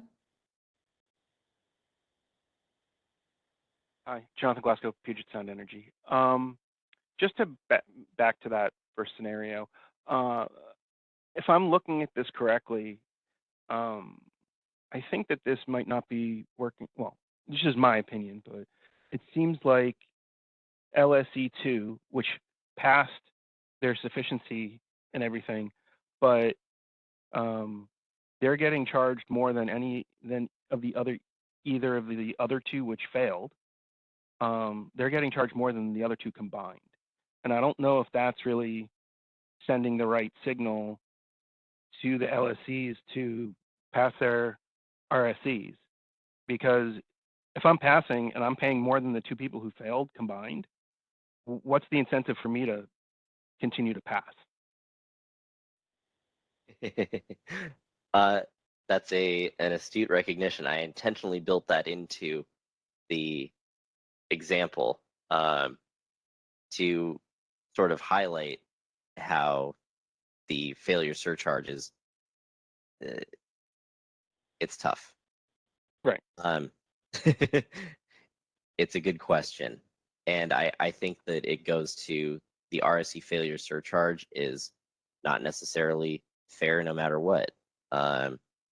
Because if what we're trying to prevent is leaning, California is not leaning. We're never leaning in any hour of any day of any month in any year. We're always resource efficient. That's what RA is. Nonetheless, we have to figure out some way of fairly allocating these costs. And simply by virtue of the fact that LSE2 is one of the bigger players, they're going to end up taking a disproportionate hit. And let me just say, as I think still the third biggest in California, I'd still be okay with this, because even though we are long on resources, at least we know that on balance, on a long-term basis, we are probably going to get hit with at least less of these surcharges, even though we're going to end up paying, some amount in tier 2 probably. At least under this framework, we'll be getting recognition for the fact that we are long, and we will probably tend to get hit with the tier 1 allocations less often because we are long on resources. And so even being one of the bigger guys who would fall into the LSE2 category, I think more often than not, we would be okay with this. And I'm not sure, but I don't want to speak for SE and PG&E, but SE and PG&E, I assume you're on the call. If you guys hate this, then feel free to pipe up. But I think that you guys would have a similar perspective. My suspicion.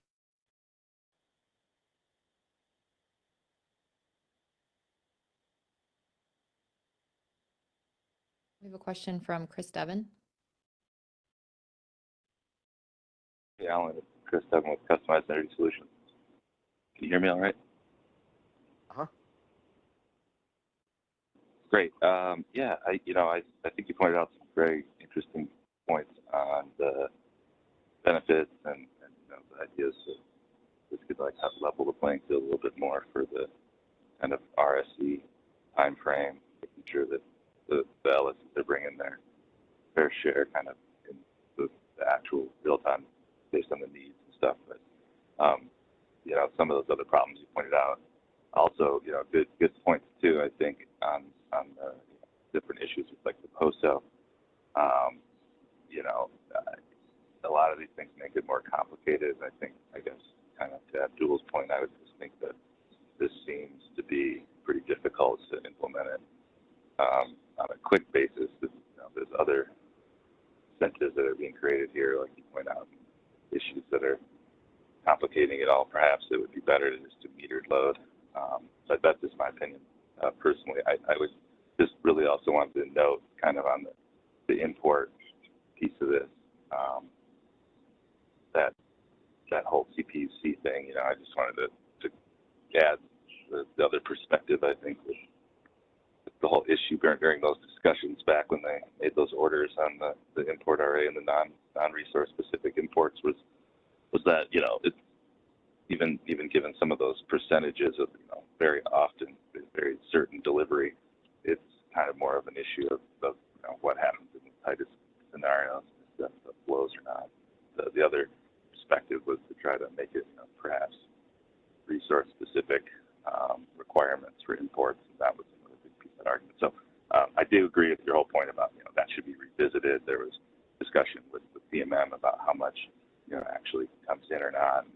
There was people doing some bidding problems. I'll just highlight that there were some LSEs that got in trouble with first enforcement for doing that, or suppliers, excuse me, not LSEs. Some suppliers that had some issues with that high bidding thing after that whole decision was made. It came out that years prior that had happened. So, just a little counterpoint to the idea that it never happened. It could happen potentially. So, just wanted to throw that out there. But I don't think it undermines the whole idea of some of the good insights you have on the whole proposal and presentation that you made. But that was all I wanted to do. Just add in that the background of that import discussion.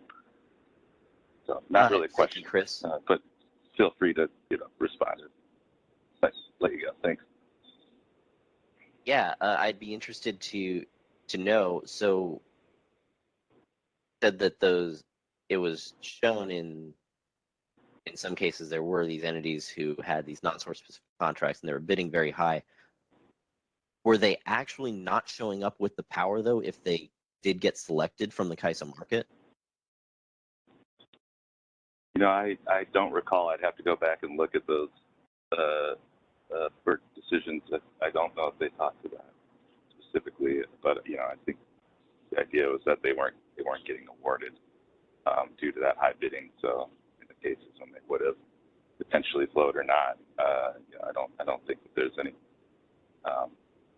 anything I can comment on that. But I would imagine, like others have said, a lot, 99% of the time, they're coming in fine during most conditions, and there's not a big amount not being delivered. But besides the point, I think that's just something that could happen as a potential risk, and that was the whole debate back then. And I think there was a lot of discussion about those import RA rules that occurred during that cycle. But the way that the CPC solved it was trying to be flexible between going to resource specific versus going to just having some bidding rules or just kind of allowing it to continue with the potential that there could be speculative supply or that people could be bidding in some gaming ways or some ways that were maybe not appropriate or something like that. But. Okay, thanks for that background. Sure. Thanks. Do you have any other questions or comments for Alan?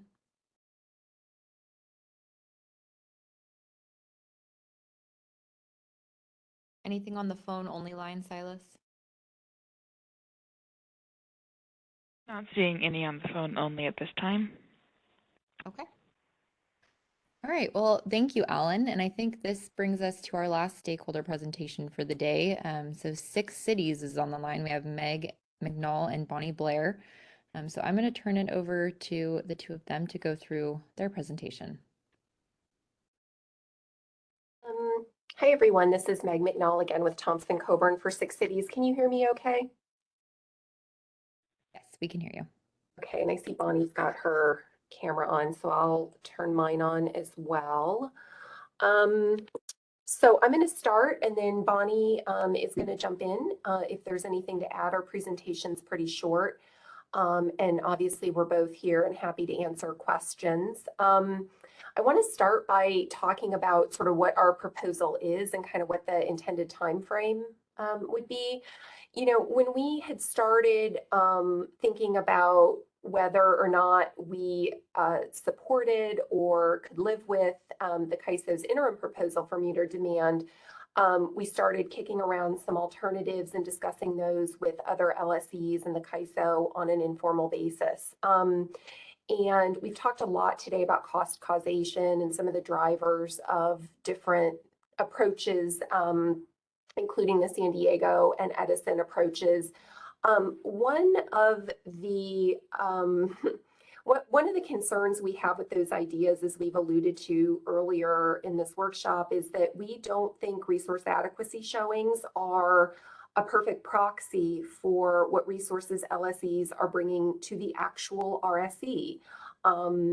As we've noted earlier, the resource adequacy process and the RSE are intended to be different. The EDAM has been set up that way, that those are separate elements.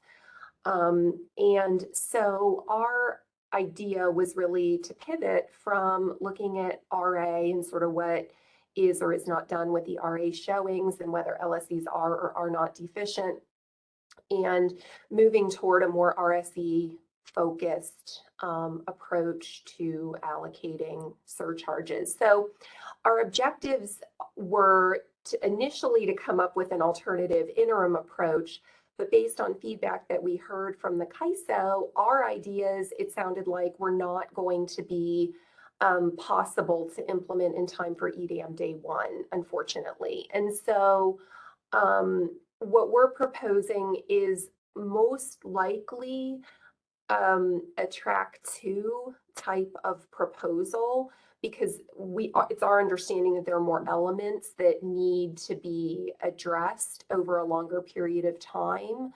And our proposal and the ideas are not doable in time for EDAM day 1. But I guess with that having been said, if it were possible to do our proposal and develop it fully in time for EDAM day 1, we'd want to see that. We just understand that some of the challenges are thought to be too significant. And I guess relatedly, I think some of the feedback we've had informally from the CAISO suggests that there may be a need to align some of our ideas for surcharge allocation with what may or may not happen in the resource adequacy initiative that's going to be kicking off at some point in the future. So I guess with that, I'll just mention what our objectives were, and I think the overarching objective was trying to achieve better alignment with cost causation. Like we talked about before, I think there are some problems with just looking to the RA showings as a proxy for cost causation in the RSE failure context, and so we're trying to structure an approach that sort of does reflect cost causation in terms of what the drivers of RSE failure are. And then we also wanted to come up with a proposal that is not unduly burdensome or too complex and that could be adapted for future changes in RSE evaluation. So if we can go to the next slide, please. So under our framework, we're moving away from kind of the generic peanut buttering to meter demand for the first tier of our two-tier allocation approach. And we're also moving away from the ideas of looking to the RA showings. Under our proposed framework, we would apply the surcharges for the relevant hours of RSE failure in two tiers. The first tier being to SCs for load serving entities and exports that are considered obligations in the CAISO's RSE test that failed to offer enough RSE eligible supply in an amount equal to or greater than the meter demand associated with that SC, and the allocation would be proportional to the amount of the deficiency. The second tier in our approach would be to meter demand into exports. We thought about trying to identify if there was like a trigger or a threshold above which tier 1 would kick in, so that if we were just dealing with like a de minimis amount of an RSE surcharge, we wouldn't go through the exercise of trying to, trace resources in the RSE test to individual LSEs. And, that's an approach I think we'd be comfortable with, but we don't have a particular suggestion for what that trigger would be. So again, just kind of recapping the tier 1 concept, we'd be looking to allocate surcharges to LSEs that didn't bring enough RSE supply into the RSE test, and we'd allocate the surcharge to those entities. So we wouldn't be going back and looking at RSE showings from 45 days ago. We'd be looking at actually what resources were put in the market and were eligible to be counted by the CAISO in meeting its RSE test, and apportioning those to individual LSEs if it's possible to do that. Next slide. Okay, so again, this sort of restates what I talked about in the context of the earlier slide, but basically we'd not be looking solely at RA or solely at RA sort of plus additional long-term procured resources. We'd be looking at what supply is eligible to be counted in the CAISO's RSE test. That would be supply bid in for the hour in which the CAISO BAA failed the RSE test. And we have sort of a asterisk or a caveat that supply that was bid in isn't required to actually have been dispatched or cleared in the market. It would just be looking at whatever was bid or self-scheduled and eligible to be counted. And next slide. So we understand that there are some, I want to say not insignificant implementation challenges here. Would require the development of tools or methodologies to identify scheduling coordinators that are serving load in the CAISO. We understand that the CAISO actually doesn't sort of have scheduling coordinators for load mapped to actual LSEs. And so that's an exercise that would need to be done. And we'd also have to identify SCs that are responsible for exports that are counted as obligations of the CAISO in applying the RSE tests. We need to, and this kind of goes to the tracing or the tracking that I mentioned earlier, but we need to develop a way to tie bids and self-schedules in the market to SCs that are responsible for serving load in the CAISO and or exports. And then finally, we'd have to, and I think this is related to the other two items, and Bonnie helped me out with this third item, but I think basically we need to identify a way to identify, or associate metered demands of a particular LSE with a particular quantity of RSE eligible supply.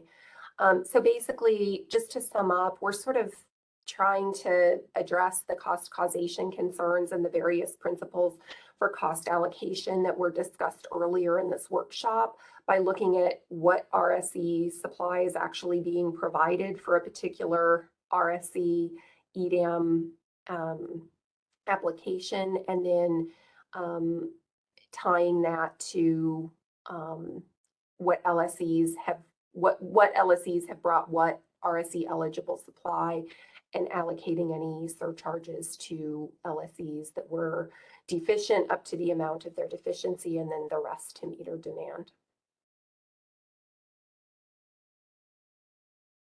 I think the only thing I would add is that it's still not, we think it's a much closer relationship in terms of cost causation, much closer in the sense of linking the RSE eligible supply to the RSE failures. It's not a complete link because RSE failure is based on forecast demand shortly prior to the running of the integrated forward market, and our suggestion would be to compare RSE eligible supply after the fact with metered demand, and that's a simplification based on our understanding that the CAISO currently doesn't have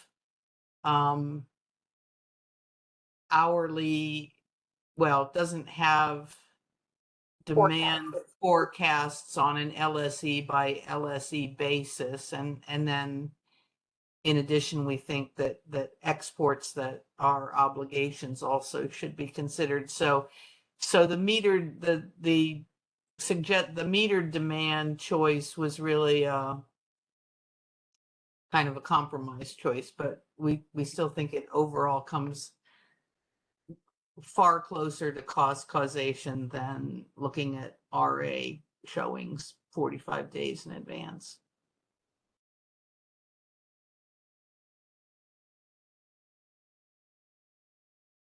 And I think with that, that's the gist of our presentation. We can answer questions or discuss our ideas. Do you have any questions for Bonnie or Meg? As a reminder, you can raise your hand by selecting the raise hand icon, which is located at the bottom of the screen. And if you dialed into the conference outside of WebEx, you can press #2, and that will raise your hand as well. Do you have any hands on the phone only line, Silas?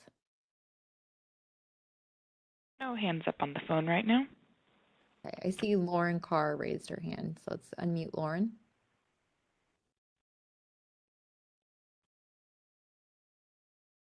Cal CCA.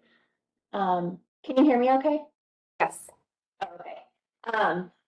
It looks like this proposal getting at identifying all RSE eligible contracted supply and then allocating to LSEs based on whether or not they brought enough of that to the table. Did you guys think at all about if an LSE brings enough RSE eligible supply through its contracts, but then for some reason that resource isn't available, either it doesn't bid to fulfill its must offer, or unavailable for an outage? Is that something you guys thought about at all? So it was available to be counted when the RSE was run, but then something happened and it didn't actually show up.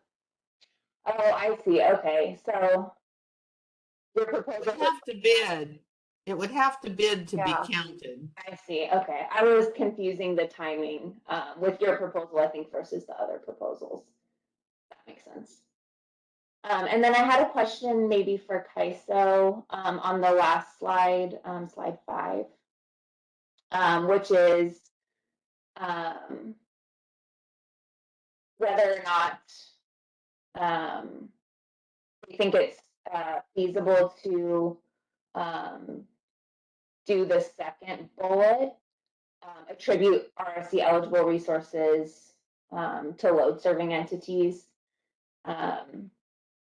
given the relationship's not one-to-one. That's something that we've been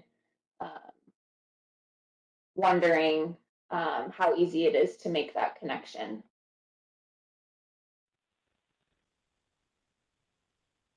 Yeah, this. Uh, Hey, Lauren. Maybe, James, do you want me to answer this? Go ahead, James. Yeah, go for it, James, please. So right now, the way the market is set up, scheduling coordinators can represent generation or load. They don't necessarily have to be the LSC itself. So there would have to be some type of tool or mechanism that has to be put in place that would make that association. And so when the supply is bid in, either we have to have something ahead of time that says that this resources bid is going to be used to serve these multiple LSCs based upon this type of breakdown, or they would have to do it, somehow we'd have to figure out a way of doing it during the bid itself. This is the ultimate challenge with both the SDGE and this one, is that the LSC for the RA program does not have to be the scheduling coordinator that's representing that load in the market. And so that's what you're in essence doing, is we're trying to create that association of these are the load that's being served and this is the supply that is serving it. Some type of tool would have to be built to make that connection. I mean, can you have multiple, I know a generator serve multiple LSCs, yes. I just would need to have a way of making that breakdown where I can do a distribution by a percentage, or this is the contracts that are associated with it, and then based on those contracts, if they don't bid in the full resource, I can make that distribution. Something like that would have to be put in place. I think also, yeah, that's helpful, and that's what we were trying to capture too with that second item. I think one challenge too is that I think there's going to be supply in the market that's sort of not traceable to an LSC that is, that has a particular resource under contract, right? So the resource is just within the CAISO and it's bidding and it's eligible to be counted in the RSE from what I understand, but it's not necessarily tied to any sort of forward procurement by an LSE. And so for that category, there'd have to be a way of apportioning that to LSEs, I think. Okay, so you want to, non-contracted supply, you want that to be shared across all the LSCs that have bid in? If LSEs and SCs for exports associated with obligations in the RSC are going to be paying the surcharges, then I think that sort of non-contracted supply would have to be allocated to them in some way for purposes of the surcharge allocation.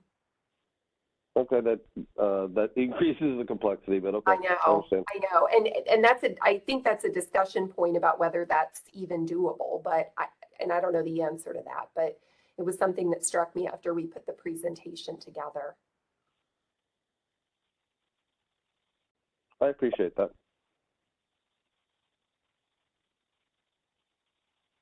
Looks like we have a question from Alva Spoda.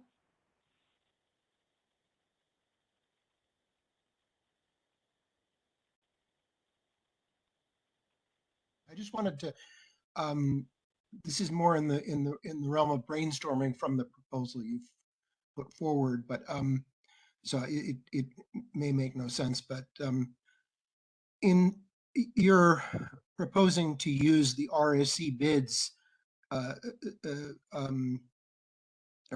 the bids that are available for the RSE. You could look just at the bids that are associated with a particular LSC's RA plan, right? And just look at those bids.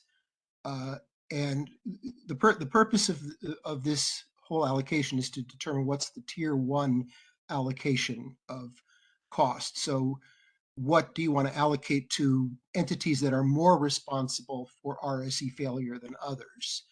Now, when you're using just that set of bids and comparing it to the meter load as you suggest, the dilemma is that resources may not be available, right? And because of outages. And so that is kind of the issue with just using the RA plan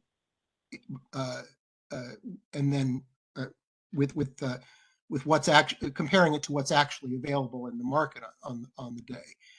But perhaps the allocation should be the amount of the allocation should itself be discounted to account for the possibility of outages. So the essentially capping the amount of the tier 1 allocation to allow for the possibility of some percentage of outages. I'm just thinking that this approach would allow you to do a very simple mapping that wouldn't require looking at the actual bids and the other bids that are in the system, but just at the bids that are associated with those resources in the RA plan for doing the allocation. If I can share an initial reaction, I mean, I think we have the same concern with just looking at that subset of resources in the RSE as we would have with looking at the RA showings, which is that it doesn't capture supply that LSCs are procuring that may not be RSE eligible. RA eligible. Sorry, RA eligible. Yeah. In other words, a lot of that RSEs, RA mixing up going on today. But yeah, it would be undercounting resources that LSCs are bringing to the RSE, and they're reducing the overall exposure by doing that. The question is, to what extent should they should that count toward reducing the tier 1 exposure, and would you be better off just redefining the tier 1 category in such a way that you'd allow for some of that? That's just a thought in terms of simplifying it. Yeah, I wonder though, is that going to disincent LSCs from bringing additional RSE eligible supply if they don't get sort of credit for it in tier 1? It probably depends on how you define tier 1. Yeah. Anyway, just a thought. Thanks. And I guess the other thing, Alva, is in terms of the complexity, we're assuming that this allocation would be done on an after the fact basis, and that it wouldn't be something that would have to the comparisons wouldn't have to be done with great frequency. In other words, we're hoping that the CAISO BAA would pass the RSE tests most of the time. Alan's point earlier. Yeah, and so this is not, it's not like you'd have to do this mapping and tracking, for every single interval of every single day on an ongoing basis. It would be something that would be done, we hope, infrequently. Well, I think it kind of has to be set up for you to be able to do it in every interval. It has to be completely automated, I think, for this to be manageable. But yeah, we don't know. I mean, you can't really predict how many intervals you're going to fail in, right? So especially we're talking about day-ahead market. Anyway, thank you. I appreciate your response.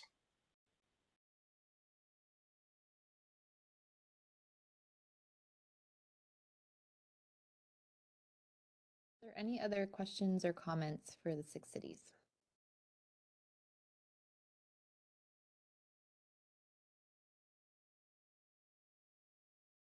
All right. Well, thank you, Meg and Bonnie. Appreciate you taking the time today. So that leads us to the next steps portion of today's discussion. But before I do that, I just want to open it up and see if there's, any other questions, comments on anything we discussed today.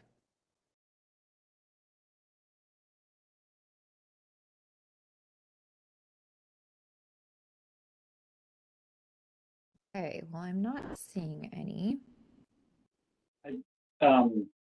Isabel, I do just want to also just say thank you again, just personally to everyone that presented and for all the proactive engagement on this. It's really helpful. Yeah, I'd like to echo CB's comments. Thank you to CPUC, SCE, SDG&E, and the 6 cities on all of your presentations today. So as far as next steps go, we will be taking comments on today's workshop discussion. So those comments will be due June 28th, which is 2 weeks from today. You can submit your comments using the comment template, which will be available out on the initiative webpage, which is linked here on this slide. And then some upcoming milestones. We are targeting July 6th to publish the Track A1 draft final proposal. And then we'll have 2 half-day stakeholder meetings, one on the 13th and one on the 14th, to discuss that draft final proposal. And then we will be taking comments on the draft final proposal on July 28th. And just to note that these dates are tentative until confirmed through a notice in the ISO's daily briefing. So if you are not subscribed to that publication, I encourage you to do so. And then just this slide has a couple reference links. So again, the stakeholder initiative webpage is linked here. And then if you have any questions, you can send an email to isostakeholderaffairs@CAISO.com. So are there any other questions, comments before we conclude today?